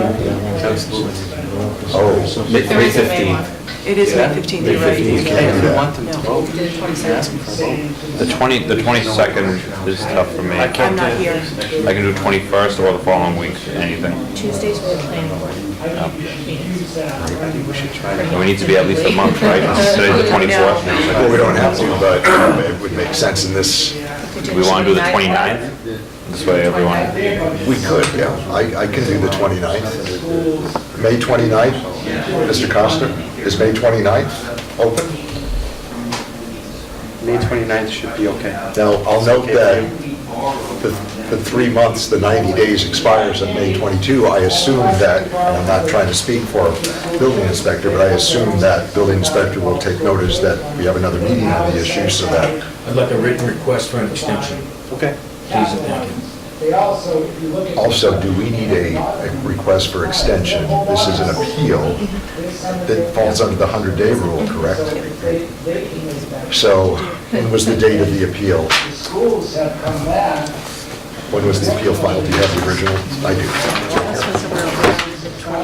After the 22nd of February. It would have been February 26th of 26, February yep. 26th. So it's 100 days. Well, it's going to May be about... 26 plus 10. So, Yeah. So we're within the 100 days. We don't need an extension right now. Is that right? Yes. Chris's you said it letter is was the Christmas 20th. is the 20th. February 26th, you said? Is when they The file the application. appeal. So we have to act on it within 100 days unless we get an extension. We'll need a written extension. Extending this for another June 6th. June 6th. That's what Well, Google we plan says. to meet before then. Assuming we can meet before then, we're fine. Otherwise, we're going to need a written extension. We're going Right. to plan on meeting on the 29th. Correct, and if for some reason the applicant isn't here or anything like that, we have to make sure that it's procedurally denied, because you don't want to... Denied, because we don't want to construct a Correct. approval. Okay.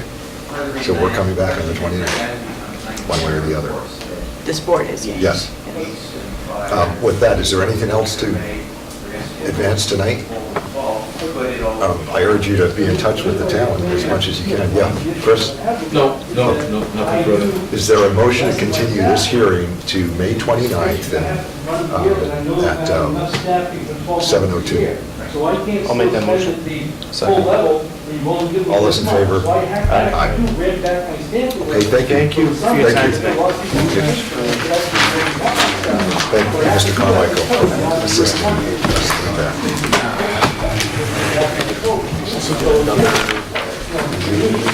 Later, if you want to. Just makes it easier to get that. Well, summer starts getting crazy too. Yeah, Wednesday might be a little difficult. See what I can do with the 29th. I got kids in 2 spots. Are you doing baseball? Uber the kid. Baseball, softball, my daughter has skating in Boston, so. We're doing baseball and hockey. Yeah. I feel your pain. Okay. Plus, we're gonna have a game in July, that'll be fun. You'll be missing me. Everybody watching on TV. Tempting. Next on the agenda is the application of Kristen and Mohammed Hagazi. Thank you very much for waiting for your patience. You are represented by counsel tonight, I see. And your name again? My name's Ben Dowling. Mr. Dowling, thank you. Good evening. Thank you for your patience. Counsel, I think although this is an accessory building proposed to be connected to a principal building with more than 60 feet of roof or something. I haven't heard the proposal yet, actually, but I think we can proceed without you at this point. We'll ask questions if we have to Okay, going forward. okay. And I did work with Chris on this. Okay. You should be good. Okay. Okay. Thank you very much, counsel. It's nice seeing you. Next thing, thank you. Thank you. Go ahead, sir. Yes, so we were here in November. Yes. There are two structures on this property. Main house. Is Mr. Carmichael leaving? No, I'll be right back. That's great. There's a main house on the property, and then there's what was originally intended to be an office, Right. which is now being used as a house by parents. And we've been in communication with Mr. Carmichael, and we have a plan submitted to Mr. Carmichael, preliminary plan at this point, to connect the two. And I don't have many copies of what we're proposing, but I do. We haven't seen that. The board hasn't seen Okay. that, I don't So, think. and I'm going to ask you to share. We have some others, they're not, It's in that Dropbox, I thought. I think I've seen it. oh, I don't think the new one, I didn't see a new, Upstairs last meeting. here, to connect the structures, I didn't see any. this has been, it's not, those are good copies. This is just giving you an idea. Cut off.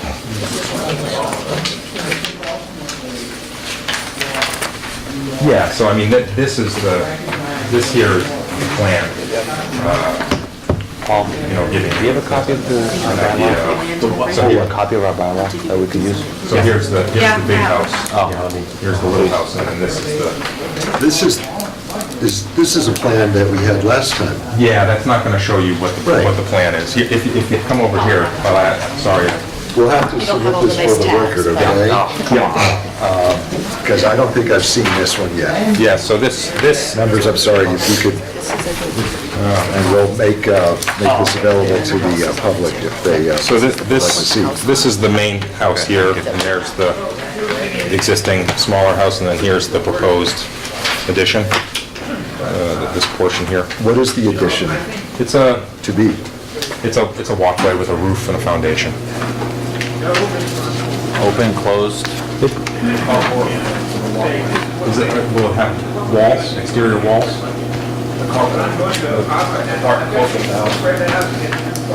So the carport will have walls on all four sides with the garage door? I think he said near the house, actually, Mr. Higazi.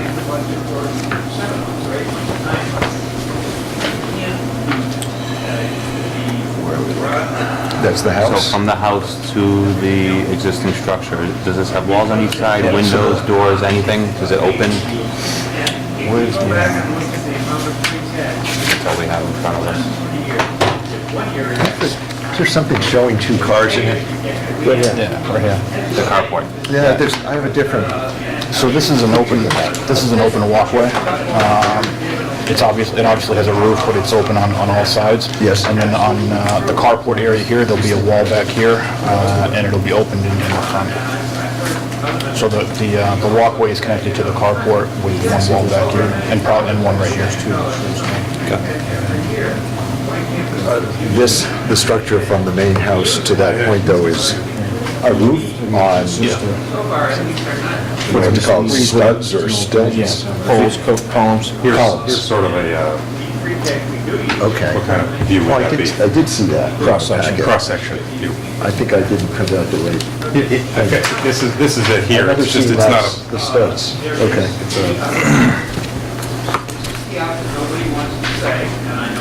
And the purpose is to make it one structure.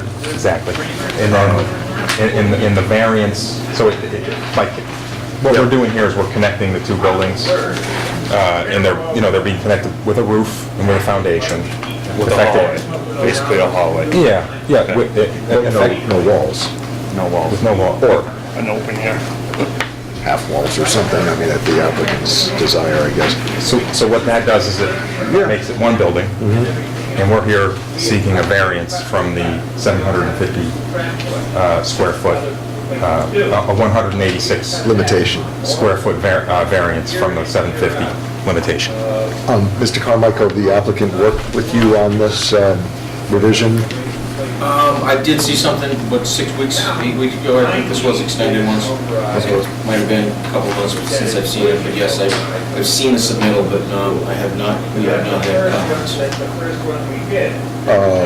The building, what I'll call the second building, the smaller building, had you told us last time that you had gone in and there was a question about the square footage of the building or the space, because there was a basement as well, and What they're describing as the office on the plans was originally permitted as an office for his Mr. Higazi's dentistry business. Yep. The building was then converted into a single-family home with living space on 2 floors, 2 bedrooms, one on each floor. 2 bathrooms and a kitchen on the first floor. So, our definition of accessory apartment is 1 bedroom, but can be granted.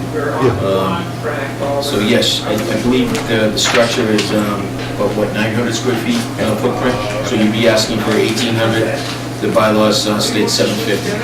okay, so the footprint is 900, but it's 1,800. 1,800 because there's 2 levels. That's what I was And I getting think at. he's trying to connect these 2 structures also to get by 6.1, which is Yeah. only 1 primary structure on the lot. Yep. That has the appearance of a single-family home. Yeah, Mr. Carmichael, in your view, does this get over the bylaw? It There are connects other- the structures. I know that there are some constructions in town where similar, Small little roof lines are added, Right. and it's considered one structure. So, yes, I feel this would eliminate 6.1, but I think Lucas brings up a good point with the appearance of but that's subjective as well, so. and it's an isolated property also. It is. I mean, it's a large property that is, Yeah. this part of the construction is not necessarily visible, it looks like, to abutters. Correct. Are there any abutters here, I'll ask on the record now, to speak in favor of or in opposition to? Just for the record, no? Okay. Some letters were, I know you just had, I don't know if I want to bring up the letters, but we had, Well, You did have abutters come to the last meeting, Yeah. several, and words spoke in favor of it. Yeah, I remember I that. recall that too. here's a letter from the neighbor, unsigned. I know you like unsigned, so As long as it's a real person. we'll submit that, yeah, as, A letter, just for the record, dated April 24, from a Kelly Graham, 126 Bay Road, which appears to be a butter.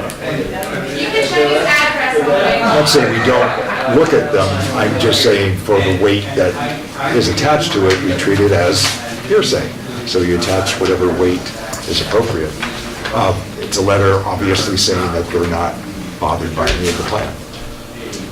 I mean, for reference, we were here in November, And there were people, several people here in November, and I don't think anybody was was here to oppose. I agree. We're here on informational, to gather information. I agree.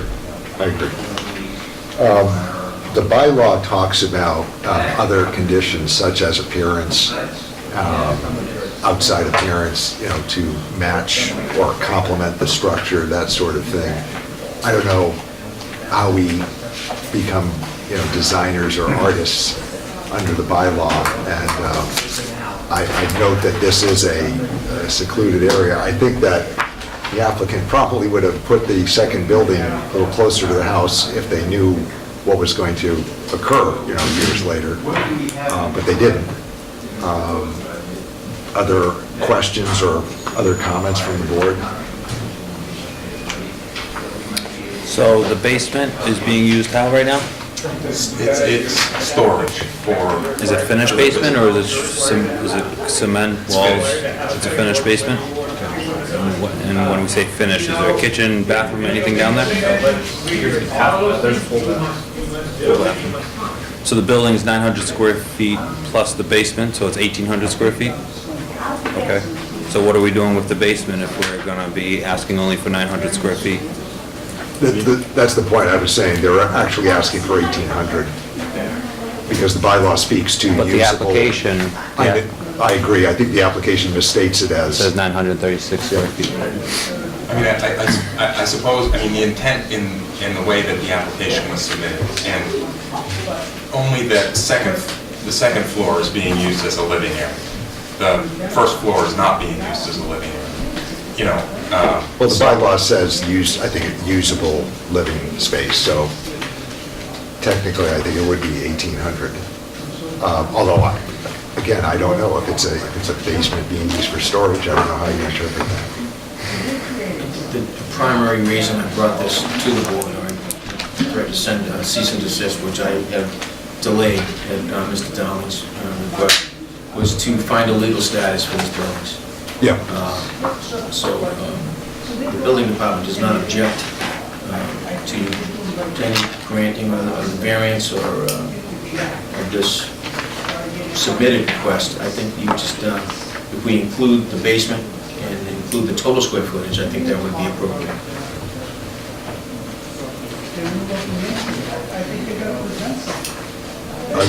Other questions from the board?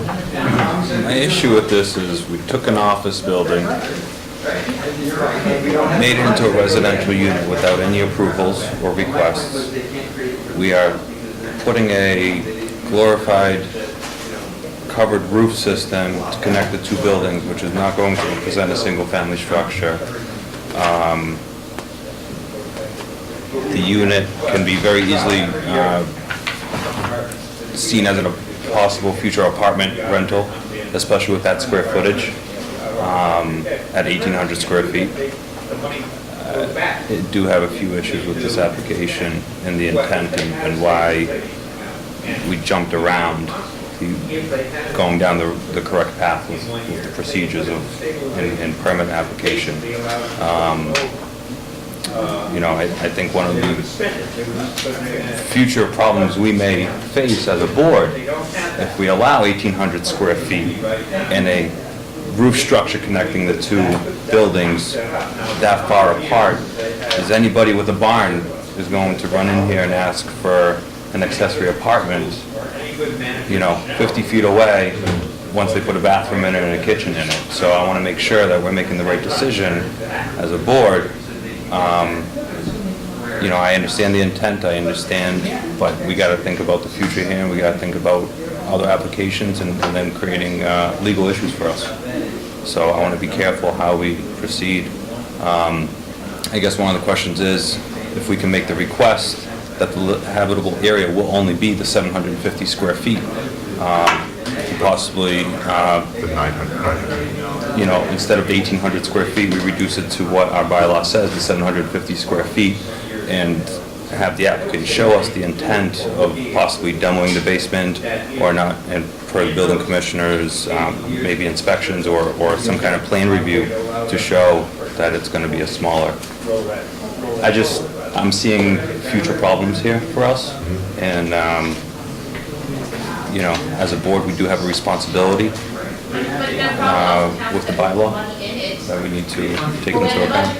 The bylaw has some conditions also, that only 2 people can occupy the accessory space, so that somewhat limits my concern there. It also says that, it doesn't say it must be of the same family, but No, an it's this. affidavit has to be filed with the registry of deeds stating that the owner is going to live in one of That's the it. units. That's right. And we would have no problem executing such an affidavit. It We would could- be the parents of the applicant. The intent here is not to, I just want to clarify, this was not to have an apartment on the property. That was never the intent.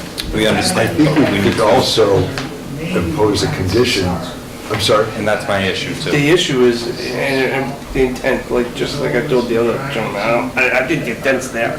Yes. I get it. What happens if you sell? And the other intent of the new homeowner?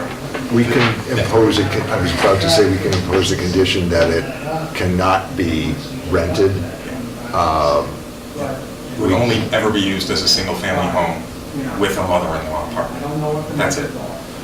I don't know if we can Or accessory, I sorry. don't think we can restrict It who's does there. follow up in our bylaws that the new owners has to file within so many days a new affidavit. with the Or it registry of reverts deeds. Yes, and the permit the same becomes conditions. null. The owner lives in one of the units. I mean, so this would be something that's recorded on the title to the property. There would be no confusion.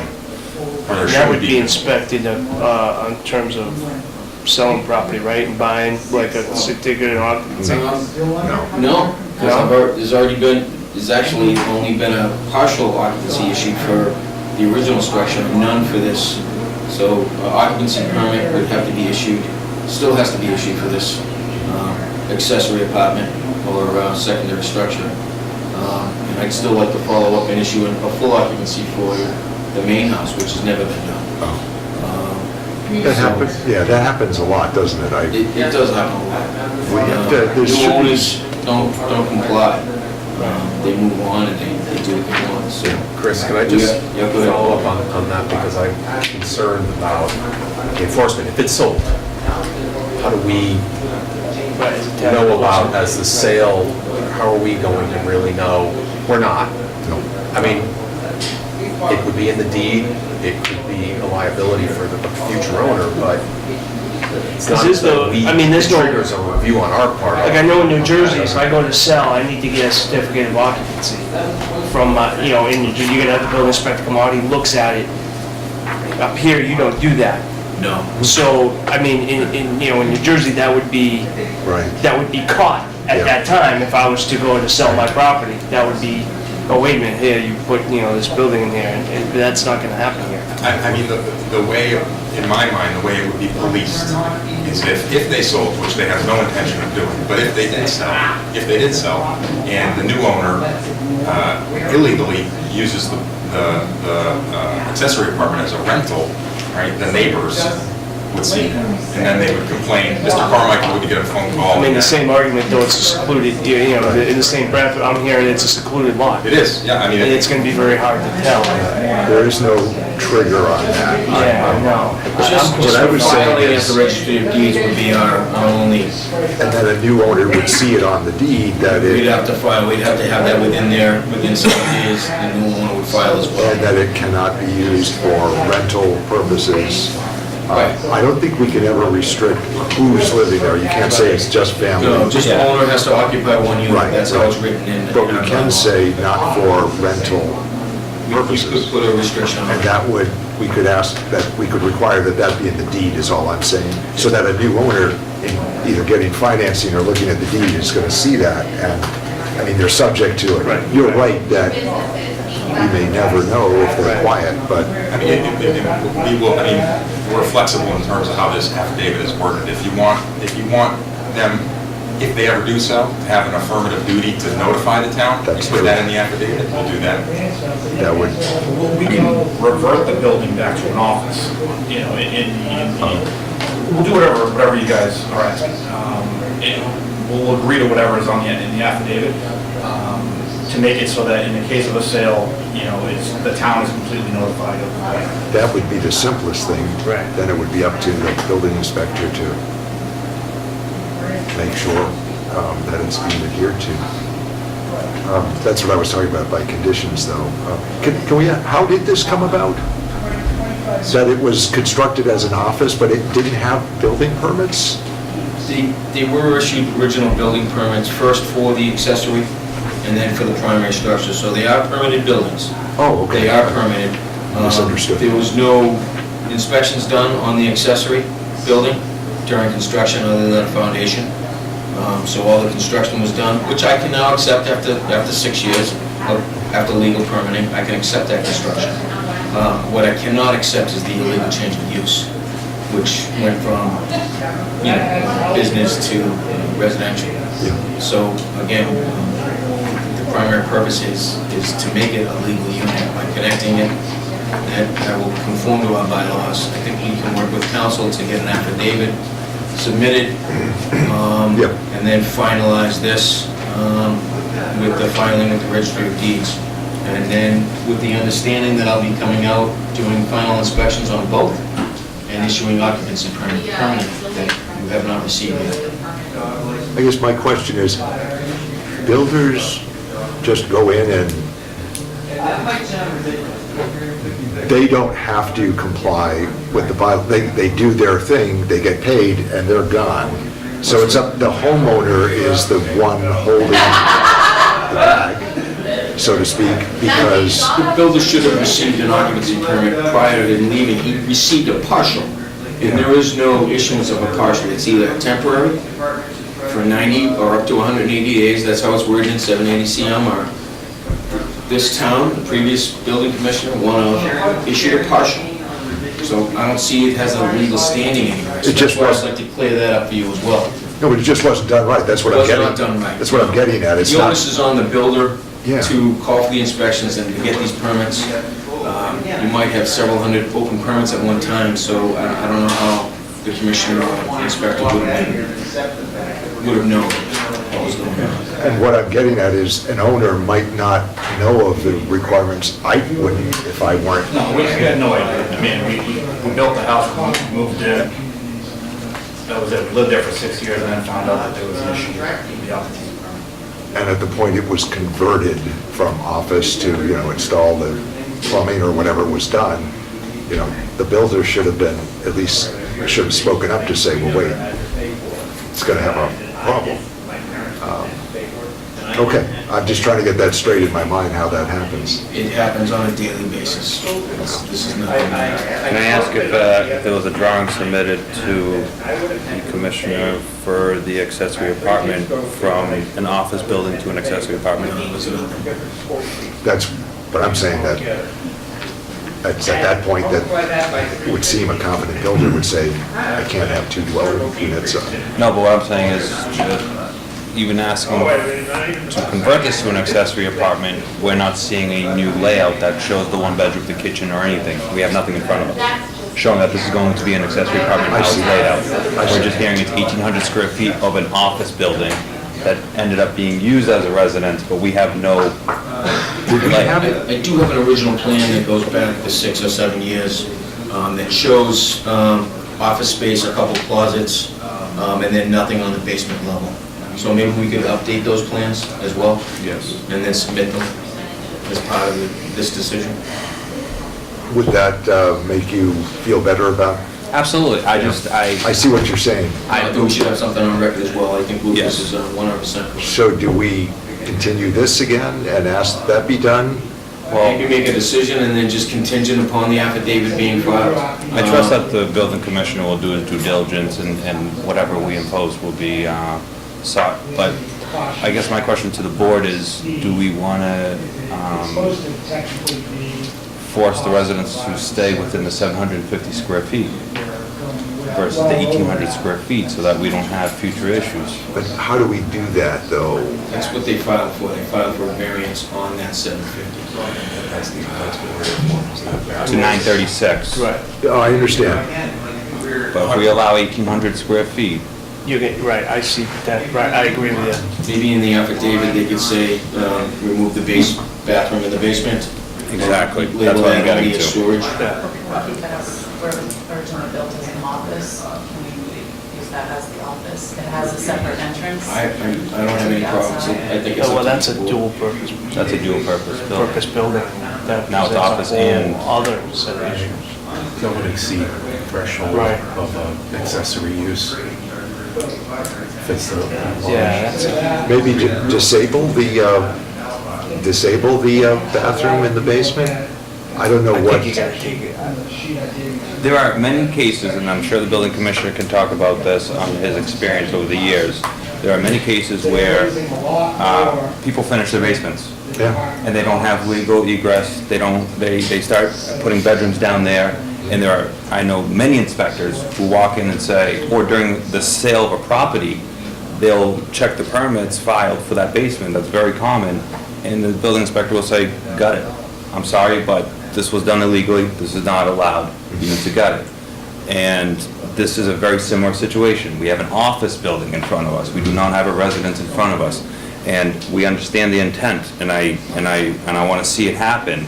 But I also, as the board, want to say that in the future, I don't want applicants walking in here saying you allowed a 2,000 square foot accessory structure. Well, we have 2,000 square feet, why can't we get it? I want to see a plan that the building commissioner would review that would be under the 936 square feet or the 750 square feet with it being a residence, possibly the basement being demoed to be just storage.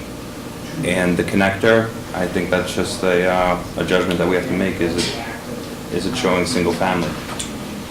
If both buildings are connected, so they're considered as one now. So the top floor of the accessory building would be the in-law apartment, the accessory building. That's basically what we're after. The bottom floor, if it's considered connected to our main building, why couldn't we use that why couldn't we use that as an office? Or a basement or storage, or call it what you will? Because it's as if it's part of my existing, my main dwelling. But it isn't. So It's defined as an accessory apartment. it is a completely separate structure. See, if you were building a two-car garage attached to your home, and half of the garage was an office, and you had an accessory apartment upstairs, and it was a completely separate unit, but it's all attached together, and you could say, I'm going from my basement to my office.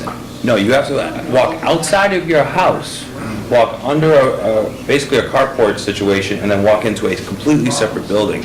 I mean, if you read the bylaw, again, the chairman did mention we're not architects, but we do have common sense, and to say that this is the intent of an accessory apartment, design-wise from the face, has to look like it's a single-family dwelling. It's not going to, though.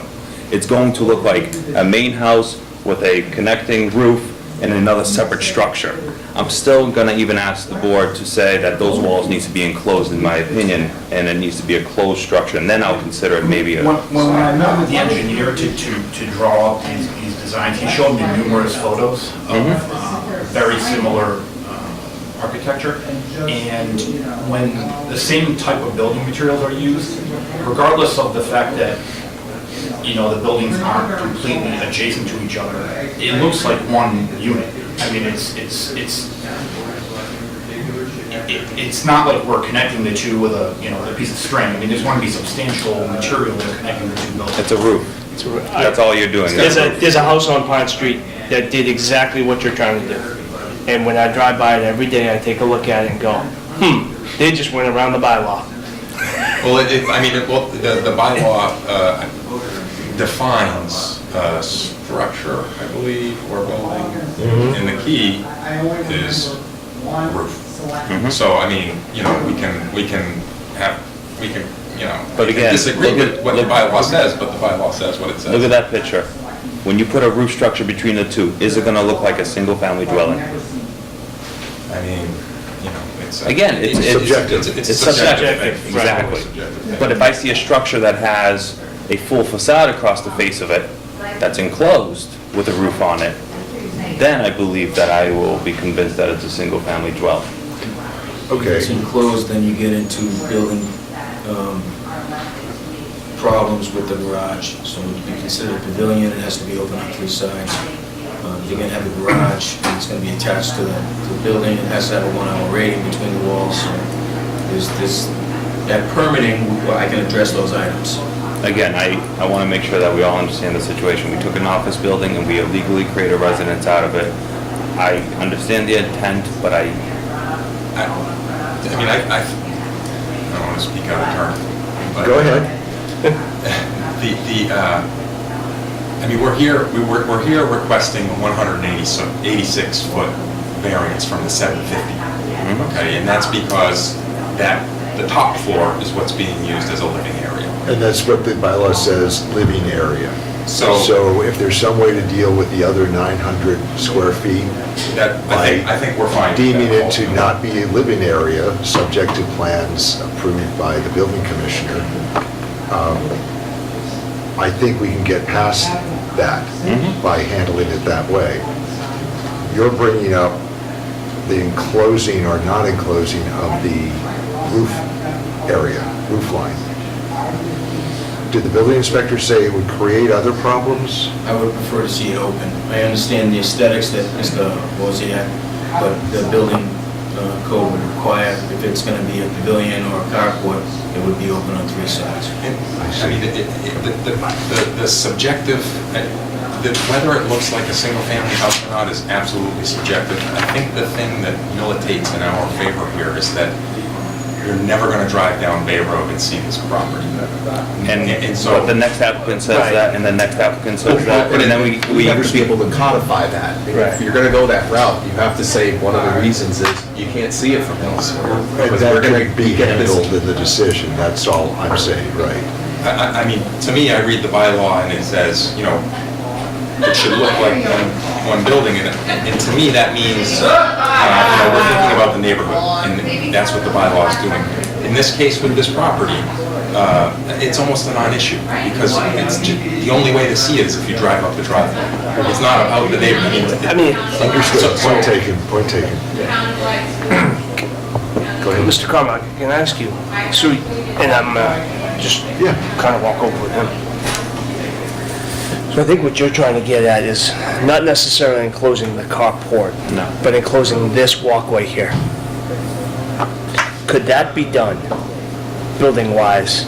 Yeah, as long as this structure is open on three sides, and if this is gonna be within so many feet or attached, and he's gonna be parking a car here, then I'll need a 1 hour rating. But again, I can deal with that at permitting. I think we're just trying to get a legal standing now. And I think we were close with an affidavit and maybe the removal of the basement. The structure of the walkway, to enclose that, doesn't that bring up other issues like heating it and utilities in Well, it? then, it's more about the car exhaust. That's what I'm concerned about. That's, I understand what you're getting at with the carport, right? But by requiring it to be enclosed,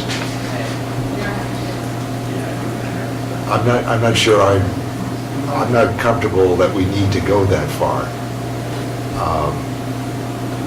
That sounds like a silly structure to have a hallway, basically. I might that's remind the board enclosed. that you can't regulate building materials per 40A. Oh. Really, I didn't ever realize that. I didn't know. I mean, to me, if you enclose that, then it's a hallway. It can't be used for anything but walking through. It's subject to wind forces, whereas the roof would not be. I don't know, that's just my feeling. It seems like a structure for no purpose than to have it enclosed. All due respect, what we're looking at now is a structure to connect.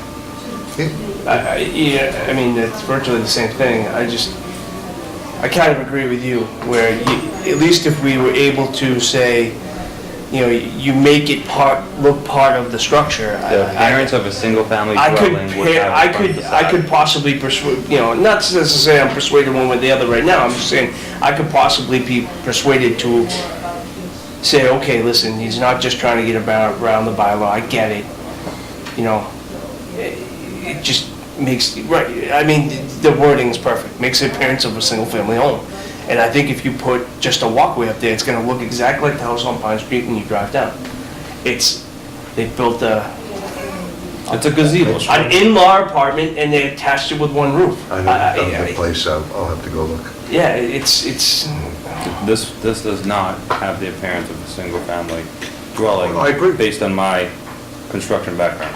I don't dispute And I that. do not want to have to face future applicants that tell me, well, you allowed a gazebo to connect two structures and that's a single-family dwelling now. I'm not convinced. Okay, let me ask Mr. Dowling to talk to his clients and tell us if enclosing it is a problem. Can you give us a minute? Yeah, of course. Potentially, we could do it with a trellis system to fill in the Yeah, what is it? facade. again, that would be more on, Does it I'm mean- not building I'm not guys. telling them Impervious how to do wall, it. or- All I'm Right. saying is, I want to see them connected, Well, that line across. but when we say enclosed or walled, is a trellis enough? A trellis like a- made of like a- wood, and you can't, I mean, I envision like an entryway, you know what I mean? Again, I'm not And gonna if tell they them have how to to do it. Again, it's an office building that we're creating a residence out of. The costs and the burden of all this process is on them. And if they have to create a 1-hour fire-rated wall for the carport situation, we're not talking hundreds of thousands of dollars. We're talking about upgrading the outside face of a wall, doing some siding modification. Again, and those costs have no bearing on this decision, but at the end of the day, I want to protect us as the board on future decisions. Because Agreed. there are many situations where you have this. agreed. Office building, main building, now all of a sudden a roof and... What do you mean by enclosed? What do you mean by walled? I would like to say... Is a that- trellis enough? A lattice work? Okay, let's You see want what- a solid wall, If I look at this, I'm seeing blue siding, windows, door, roof. I'm seeing blue siding, windows. I would like to consider this a single-family dwelling. I would like to see that extension of that type of facade assembly go all the way across. What about if there were some sort of decorative columns? Would that help in terms of giving it the appearance of a single-family home? That's still an open-air structure, that's just the roof. I mean, your drawing does represent columns already. I understand that there'd be columns to support the roof, but I mean, I think the strong preference from an aesthetic standpoint is to not have it enclosed. That's I understand, but again, let me, it's an aesthetic. what I just showed the board, and I'm going to show you. A single-family dwelling, okay, would mean that the design of this connector would complement what the single-family dwelling looks like, which is blue siding, windows, coming across and connecting the two structures. To me, that, when I pull up to this building, it now looks like a single-family dwelling. When I pull up to this and all I see is random posts, and a little roof, that does not represent a single-family dwelling. That represents two independent structures connected by just a roof line. And this is where I strongly Okay? would like to see. But by making it the same appearance, I think is somewhat beyond what the bylaw says, that it must complement. It doesn't say look the same as the main structure, it says or complement the structure. What I hear Mr. Dowling just asking is, I mean, I can see a fairly intricate set of very pretty looking, attractive looking set of columns and roof, maybe even a, half wall or something, I don't know, I'm not an architect. Half wall, maybe. Do you, Mr. Tenor, what are your thoughts on? What if we put walls that were removable? There are walkways that have panels that you can just pop out and let the air blow through. There's even porte cocheres that are attached on some older style buildings, porte cocheres, columns, trellis systems that could be enhanced. that's what I'm thinking, but is this something that we should ask the applicant to present to us what it looked like as part of our plan? We're not allowed to dictate materials. I just think it's somewhat not useful to say it has to be enclosed. So if you could leave a decision with the, make a decision on the variance as requested, and then leave that decision up to the planner and myself to make those decisions for you, so that we can move this forward. Or request a sketch of what's planned and then act on it. I feel comfortable Next one. making a decision and leaving it to the commissioner's decision that it's complying with our decision. I don't think we have. Within compliance with the town plan. Yes, I don't think we have to continue. We'll rely on one person. I just don't want, and I'm with you, I don't want someone to come in, 6 months from now and go, oh wait, yeah, I have this, building over here, I want to now, I want, I could do it, right? I could build a barn, or, on my property, and then go, hey, you know what, my parents need to come in here, let me put my parents in there, I attach it to my house with a roof, and guess what, now I have one structure. I think we're going down a slippery slope when we start doing that. And that's what, in all due respect, and that's what we're doing here. But if it were 750 feet or just above, if it were 750 square feet, they could do that by right. Correct. Oh, I mean, they'd have to go get building permits, but they could do that. They wouldn't have to come before us. Correct. It's only because it's over 750 square feet. And not connected. No, I understand, but we're taking care of that. That's all I'm saying. So to take care of that, but then also say it has to be a wall, I think, Here's my proposition. I'm not an artist, but a wall, a solid wall there with a roof, just to me looks silly. How about if we did, If it's the same paneling and everything, which we can't the dictate. square footage needs to stay within the top level, the bottom level needs to be uninhabitable, storage, whatever we decide, and that the facade connecting the two buildings has to have a coverage of, let's say, at least 50% or 65% of some type of coverage, if that's trellis, if that's columns, but when you're looking at it, that the open air space is, let's say, less than 50%, and now we have some type of connecting. But how that architecturally is taken care of, that's on the commissioner's approval. I would be comfortable with that. Okay, what percent? 50? Again, a lot of trellises or breezeways have a light nature to them with columns. I like the idea of the columns, maybe. Columns, half wall, something to give it substance to connect it to the structure. And even a removable trellis system or that you could take away. I could see one being quite attractive with columns and trellising and. Absolutely. I mean, I would say with a 2-foot wall too, but that's not up to me. I'm just saying I could see it very attractive, connected, not with a solid hallway with windows or without windows. So sure, what percentage would you be comfortable putting into the decision? 50%? Wait, how long are we talking, 180 feet? No. No, it's less than that. No, less than that? 60, I think. Yeah. 60, I'm sorry. Yeah, it's about 3 cars. I would be, So I guess I mean, theoretically, we're talking about this. 'cause That portion. Right, because this portion has its own set of value, right? Yes, the Right, carport because would the remain. carport I'm has- talking about strictly the These two. connector width. These two portions. Yes, Right. and I would request that at least 51%, meaning Greater than 50%? greater than 50% is covered. Be covered. Yes. And how that's attained is up to the homeowners and the building commissioner to make that decision.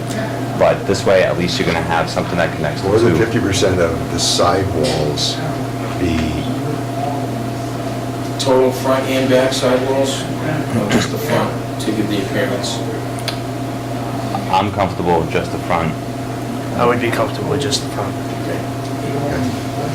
Because the back, again, you're not going to see the back. Yeah, that's fine. okay? Acceptable. You want a minute? Why are you looking at me? Do you guys have anything? I mean, You could come up with a design that would be you know, I attractive. don't want it to be just us two, guys. That's You know what I mean? And the other thing I wanted to do to point out to him though is that there's only 3 voting members also if they're gonna make a decision to do Yes. another plan, or I'm not sure if he told them that or not. Well, that's the way it operates. 3 of us vote. I just ran into it the other night, I had a similar situation, if it wasn't brought up at the beginning. No, I actually just talked to council, and she said, at the close of the hearing, the chair designates the voting members, and since we had seen this in November, I was going to default, I'm sorry, I keep doing that, to Jim and Lucas, because we had seen this on the first round in November, and then it was withdrawn with permission. But any comments or questions are obviously, Yes, we'd like to know. I'd like to so hear from you guys. Yeah. What is your opinions? I mean, you've heard a lot from us. Yeah, I have the same concern that you're saying, just connecting a building with any arbitrary size building with the existing building, you could make the argument that you can do it anything. That does. Does this, what we propose, take care of it?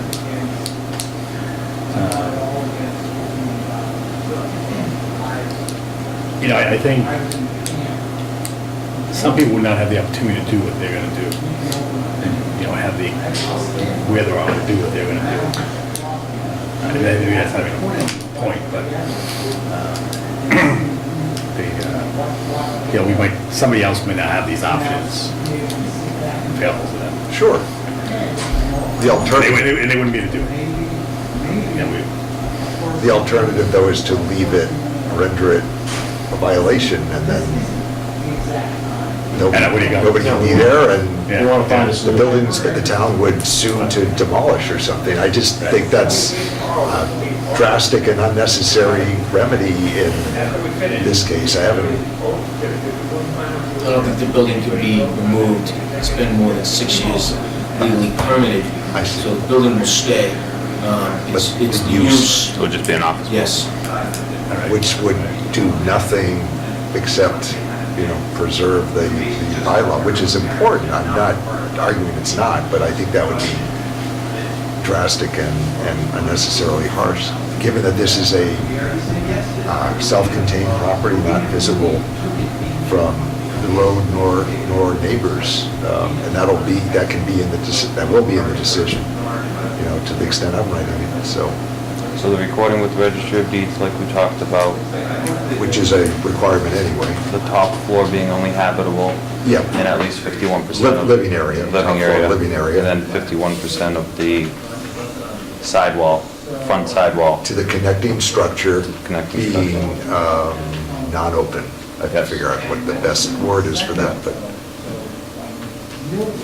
Occupancy permits could be good in your decision as well. Yeah. Verified with a site inspection. and for you- the- and for the plans. basement. And drawings for your approval as well. Drawings, What are the drawings called in our schematics? What do you, just floor plans showing the use. floor plans? Floor plans showing the use. I just need help with it. I don't know those terms, so. The floor plan, but also an elevation of the connector? I'm assuming you'd like to see. Yeah, that, but yes, on the finished connection. Yep. Motion and a second to adjourn. And then to obtain occupancy permits More as well. discussion, please say yes. Is there a motion to that effect? And I won't ask for a repeating of everything we've talked about, but I think we are of the same mind and have it recorded. Is there a motion I'll make that motion. to Hearing none. All those in favor? grant the application as we've modified it, as stated, As stated. going forward to be monitored by our building inspector, and the conditions mentioned met? Just the first floor, a bit of a Or second. Living, second floor. Second, yeah, The that term- top floor. The term being living area, I just looked at it, so yes. Is Correct. there everything agreed? I'll make that motion. Second, okay. Any further discussion? Do anybody from the public? I don't know if we have. I did ask, I said, is there anybody to speak in favor? There was nobody here. Last time, for the record, people, a couple of butters said they had no problem with it. Spoken in favor, absolutely. Yep, But that's a different set of issues, but Thank you, everyone. all those in favor? Aye. Have a Okay, great weekend.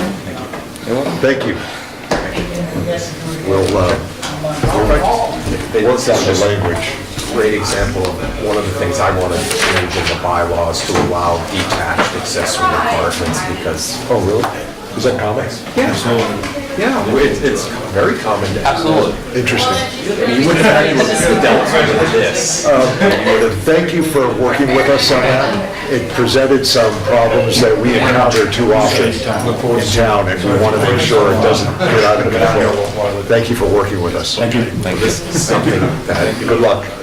future bylaw change, I think would be very important, is to promote detached. I agree. I absolutely agree. I think my biggest thing with that will always be about keeping that square footage small, but Yeah, detached. interesting. But this is what the bylaw says today, and this is where, I guess it was contemplated it would be within the house, right? That's the point of the way it's written, yes, that it wouldn't be a separate. exactly. Because it's attached, then I guess it's more prone to being rented out.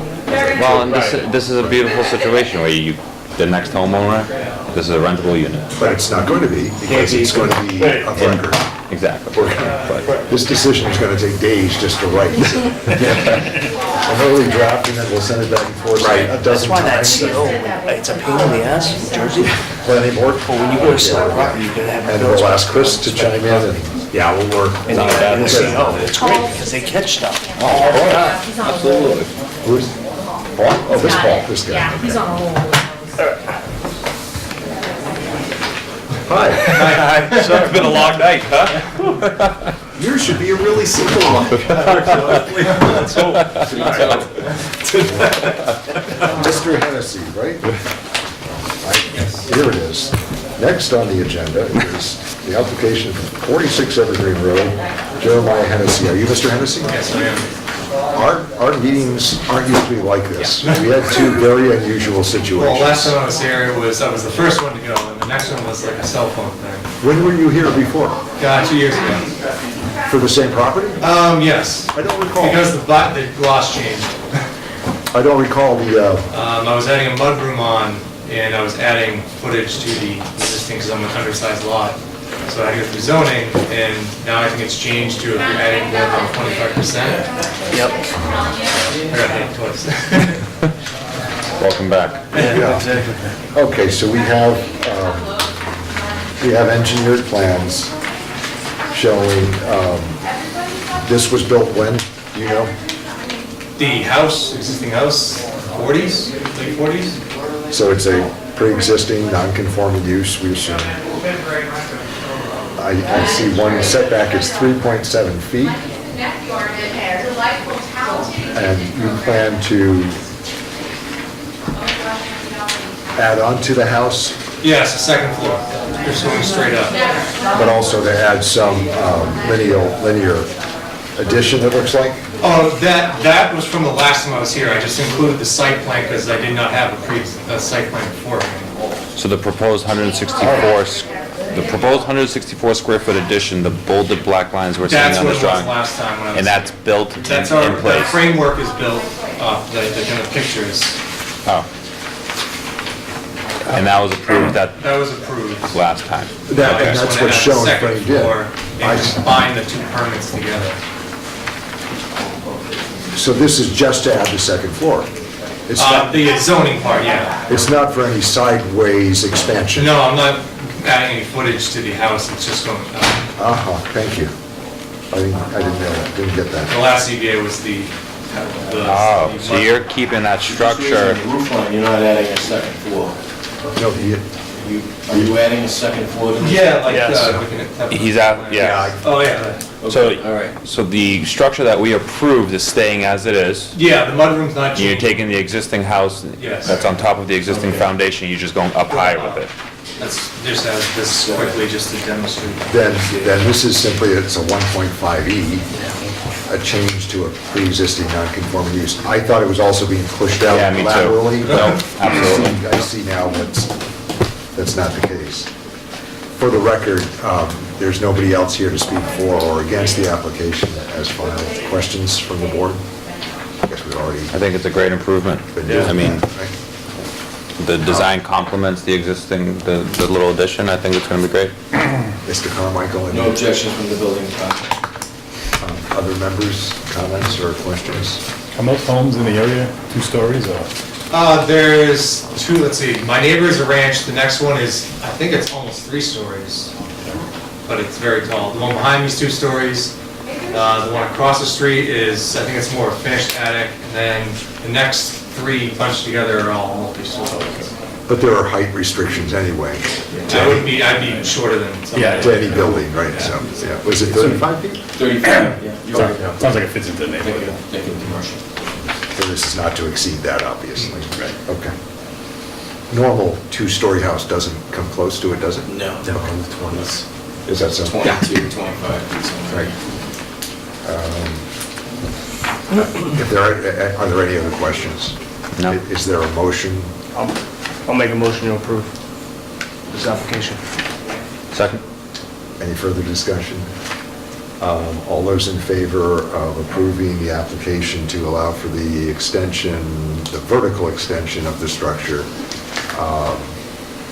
in that the proposed alteration will not render this substantially more detrimental to the area than the pre-existing non-conforming use? Aye. Aye. Aye. Thank you. That was easy. 2.5 hours. I should have taken you first. You charge by the hour? How's what he was thinking? It was interesting. I know, he's probably scared. No, last time I was wondering if last time it was like that when I was here, I got to go first. It's interesting to probably- see the process. That was unusual. We had 2 that Yeah, required very a lot of difficult. discussion, as you saw. I hope you didn't miss the whole, is the Red Sox on? Who cares? No, they're winning 4-1. Bruins person anyways. Oh, boy. So, Good luck to you. We have to get a decision written up and then posted, and then you have to wait a statutory amount of time Oh, I'm for, still finding contractors, so. okay. So we'll probably And have submitting permit, you know. Decision within a couple of weeks, then you have to wait for an appeal of any neighbors, but there are no neighbors here. Yeah, it's a 20-day appeal period once you'll get the letter, but once we finalize and Tom signs the decision, then it gets stamped with the clerk, and then 20 days from that date is an appeal period, and then, once that goes, then you can take it down to the registry. Good luck. Thank you. Did we want to set the June meeting? Yeah, and we have a Appreciate it. bill, and we have a set of minutes, so. Oh, Just take a second. 9:30. Come on. Would you like, can we set that June meeting? Yeah, June meeting, yeah, let's set it, but They dug down 3 be feet. careful, we're getting into the school vacation period, so you may want it earlier, or mid-June, whatever. I'm not building on top. I think I'm okay with anything at this point. Cool. Those minutes were from March 7th. Do you have those? I haven't been in my office to sign minutes and scan that. Oh, you would sign the decision. Right. Yeah, I okay. mean- We can print it off for I'm you gonna right print it now. for you now. And I'll sign that way you have them and then I'll. While I have you. That's the meeting that was that, yeah, right. Can we do June 26th? 26, That's just 1 month later. That's the last Wednesday of the month of June. not too close, not too close to the 4th, for anybody? Just asking. The 4th is the following week's Thursday, so. It's a full 8 days. Just make sure I work on it. June 26th, okay, Paul? Perfect. I'm just throwing it out there, I mean, I mean, I got nothing. I'm open. Yeah. You might be, I might be out of town. No, no, no, no, no, May. no, no. May. No, denied. that week? Possibly, I haven't taken one in a couple of years. Yeah. Whenever there's no ZBA meeting, we'll allow it. Yeah, Nicole, we gotta talk to Nicole about delivery date too, right? Sorry to, Yeah, I think she's gonna have to push it back to like it might be October. before June 11th, because I'm measuring 2 weeks ahead, so. I think we, And my feet are like this big right now. Don't we get a My legs say? are throbbing. don't we get a say in this? No, I don't even have a say. I have a foot in my rib cage, I have no say. So, okay, so we have, June 26th. Sure. It's on the left as you go towards. Now, where's the bill? Got it right here. Into the woods. The bill is a peer review for Beta. So, They reviewed landscaping. This was part of their peer review contract for inspection of, this is for 274. 274 East Main. Oh, the trees. Yes. Yeah, the trees. So it's- What did they say? They approve it?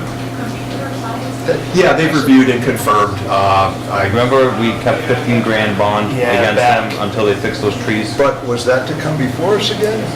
Or was that handled by the I think we town? allow that to be handled by the town. But they've got, you saw the email. Been going back and forth for a couple weeks. I Yeah. haven't really paid attention. So this is a bill for $1,155.02. We I still remember have that. funding available in the peer review account. We have roughly, this is not the correct number of what's amount here, but it's still money available to cover this expense. I remember, I think I was the one that said, let's keep 15 grand. Yeah, well, that's a surety amount, or roughly. But we kept that in case they wouldn't. Right, So right. if this inspection came back good, then, So yeah. is there a motion to approve payment to Beta Engineering in the amount of $1,552, whatever the amount is? $1,155.02. Thank you. I'll make that motion. Second. All those in favor? Aye. Are we done? Do I have to sign? Yes. And then we'll take care of it. Yeah. Once the minutes are all set, I'll have you sign one of these too. Yep. That way, I don't have to worry about it. If you guys have reviewed them or, Can we, oh, his minutes, no, the March 27th minutes. have you He was here reviewed for that them? though. Do we want to do that now? Yeah. Oh, he was here, sorry, I'm thinking. Yeah, Tom was here for this. Yeah. This was downstairs. Sorry, I'm like, I looked can't at even think them. anymore. Oh, this is the 131 ton app. Oh, yeah. Yeah, this was when we were down in the chamber. Oh, it's right here, right here. I have, I've got. Okay, if I You fail really did a paper. bad job. Oh, it looked accurate. Actually, I didn't see, he has to have 5 years.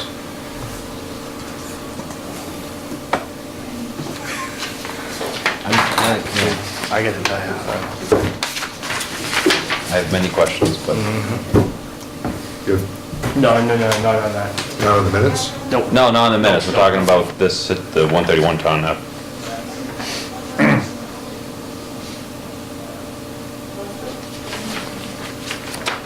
There's a lot of questions without answers. Yeah. That's my style of minute taking. They should read this. That was I know, I thought of that when You I, should pass this to them. when I saw it today or yesterday, when I looked at it, I said, I could probably take this out and we can ask these So questions. I mean, I think we covered them. I'm great that council was here tonight, though. Yeah. That was really helpful. Yes, I agree. one comment I said is, you put in here, why the applicant not develop the land and plantings has been owned for 5 years, and I think he said tonight he only owned it for 3. He's on it for 5. Yeah, I that's believe it is 5, but Yeah, I he didn't think do it's something for like the 5. first year or something. That's what he said Yeah. last time anyway. He's only been working on it for 3. For 3 years, That's what maybe- it was. okay, all But he right. owned it My for other 5. question, I just wanted to double check with that, whatever was right with you guys, was that, I had wrote, just because it's approximate number, but I want to make sure it's right, because I was looking at the pictures tonight. He planted approximately 20 trees. Is that what he said last time? I don't want to be wrong. I saw about 20 trees out there. I don't remember the number. If it's Just 'cause I- approximate, you're fine. Okay, I want to make sure, because with Gives every, you a all the range. minutes I've been doing. Yeah. I'm trying to be careful with the numbers I put. Minutes are a recording of what was said. It's not, Some of the minutes are taken very literal, let me tell you. well, With the other stuff that's been going on, I try to be I careful. mean, when I go over them, and if I, editing, I'll take out specifics sometimes. Or if a specific sounds not right, then I'll either bring it up or I'll say, no, I think it was, I'll twist it. I don't have a problem with Okay, that. okay.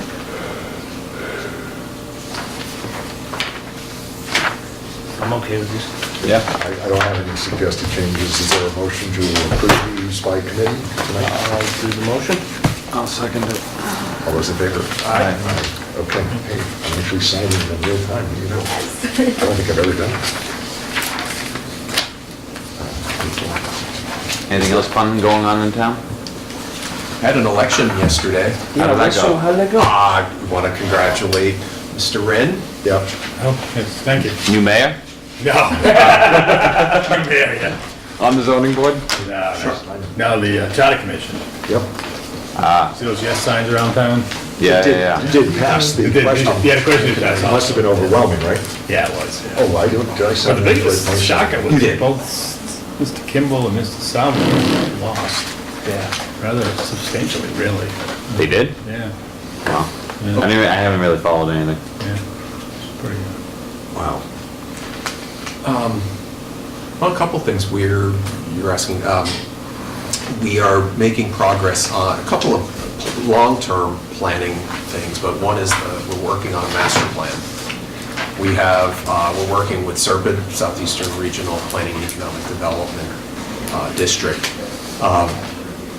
The current master plan is from 1998, and so we've actually received so far from the state about $50,000 in grants. We should expect another 20 from SERPID next year. The plan should overall cost $100,000, so we'll be going to town meeting for the roughly $30,000 for it. So we're excited because the master plan is important. I mentioned earlier about bylaw changes. The best time to do a big clean slate of a bylaw is after you update your master plan. So certain things we're going to change in the bylaw, certain things we need to wait until we go through the master plan and the public tells us, here's the direction we want the town to go in. So something like accessory apartments or detached, we have to determine, is that something we wait on or not? That's a pretty big decision. I mean, the impact of that could be big. So anyway, we're looking at launching in June, have a series of meetings, and we're actually also looking to create a master plan advisory committee, and I'd certainly like to have a representative from ZBA on it. Wouldn't be that big of a commitment, but we want to make sure that all the boards that affect land, from Planning Board, ZBA, Conservation Commission, has a representative on this advisory committee to tell us, is this going in the direction? That was not your committee? You were on the... I was on the building committee. Different. That's Very just different. municipal buildings. That's it. Yeah.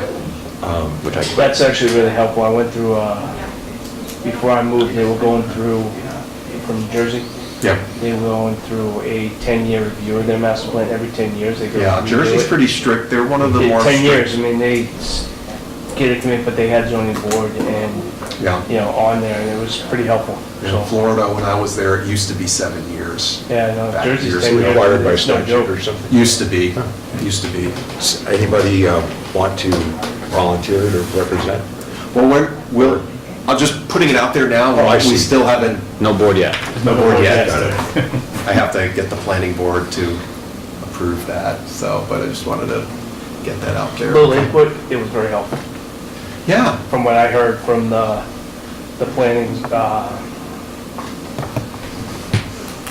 planning members to have zoning involved in it, because, I mean, quite frankly, it involves both. because zoning will change. Right. People, again, I want to emphasize that the public is really going to be the driving force behind what goes into the plan.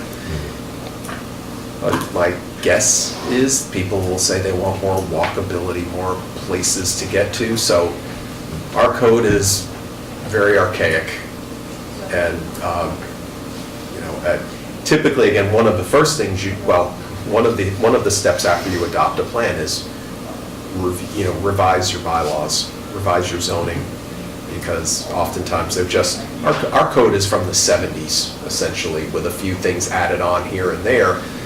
But when you look at, like, even this conversation we had on Bay Road, on 124 Bay Road, the fact that we don't allow detached units is really not very contemporary. But I could, the public may say we don't want to do that, but And that's voted on at town meeting? they would be.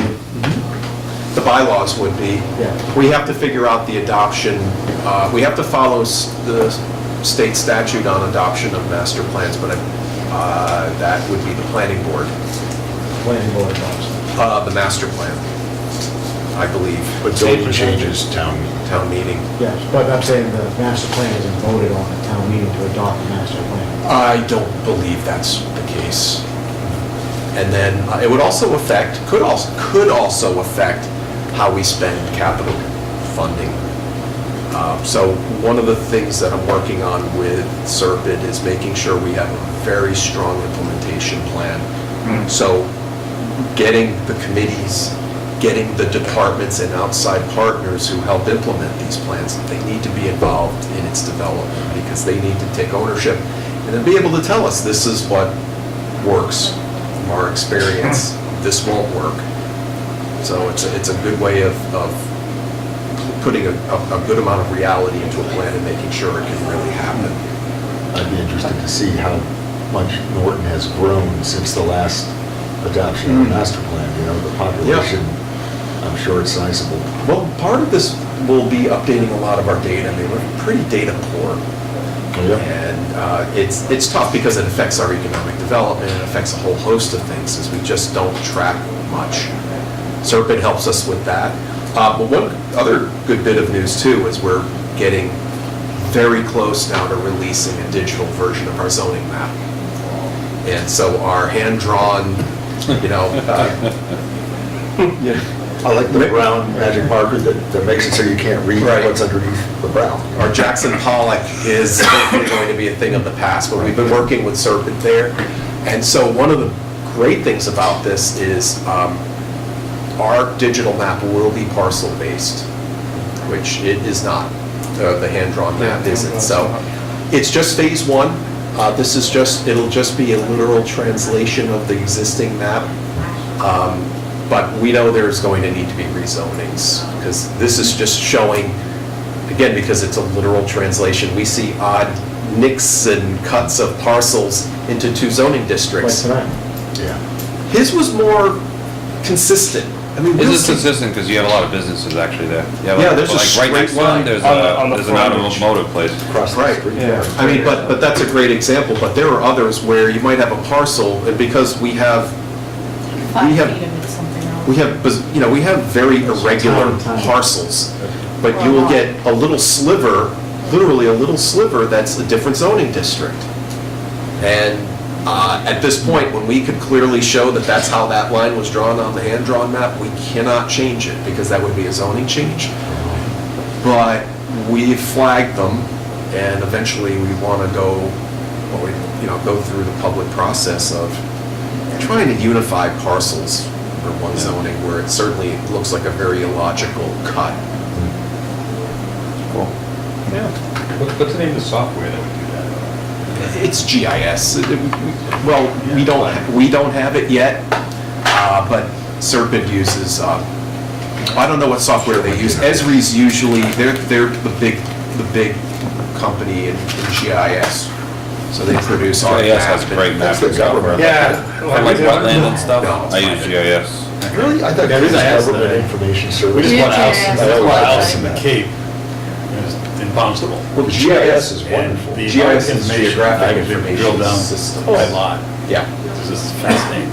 it's a mapping software. That's the. Actually, you can go back in Okay. time. Yeah. I think we probably talked about the same thing. Yeah. Aerial view. But yeah, it's nice to be able to zoom in. Right. move over. So our goal is to add it to the our vendor is AppGeo, but when you click on the Town of Norton's website, you'll see the GIS, but that's MapGeo. So we can add it as a layer. So if you're looking at floodplains, you can now, soon you'll be able to click on a zoning layer to show. Yeah. Right. That'll make our lives a lot easier. It's not a statement. Yeah. All right. So, I don't mean to belabor, No, but go I ahead. go on Google Maps. You can zoom into parcels on Google Maps. They know parcels, doesn't it? Do I not see parcel Google lines Map- on Google Google? I Map- would say that that's not going to be accurate. I wouldn't rely on those. Even the GIS is not a legal interpretation, it's just a, Yeah. I believe you can draw it in. But the assessor, you can see parcels. You can go in there and you can draw it. Assessors, you do. Yeah, like I said, what I'm talking about. Yeah. Yeah. Assessors is. But if you zoom in on the assessor's maps, you can see your parcel. But the GIS maps are awesome too, because if you zoom in on your GIS, you can see wetlands and ponds and, Yeah. yeah. But I thought, okay, I get coordinates on Google. I thought I could see parcel lines too, maybe not. I haven't seen that one All there. right. It might depend on the town. If the parcel layer exists, towns will get, it's public information, so it's very possible they could do it. Yeah. I agree with Tom, I think I've seen it. Yeah, But you don't, but then you can't find it all the time. Oh, So maybe it is town-based. Town-based, I'll try yeah. that later. right. Is there a motion to go home? Yeah. That's a good motion. All those in favor? Aye. 9:42.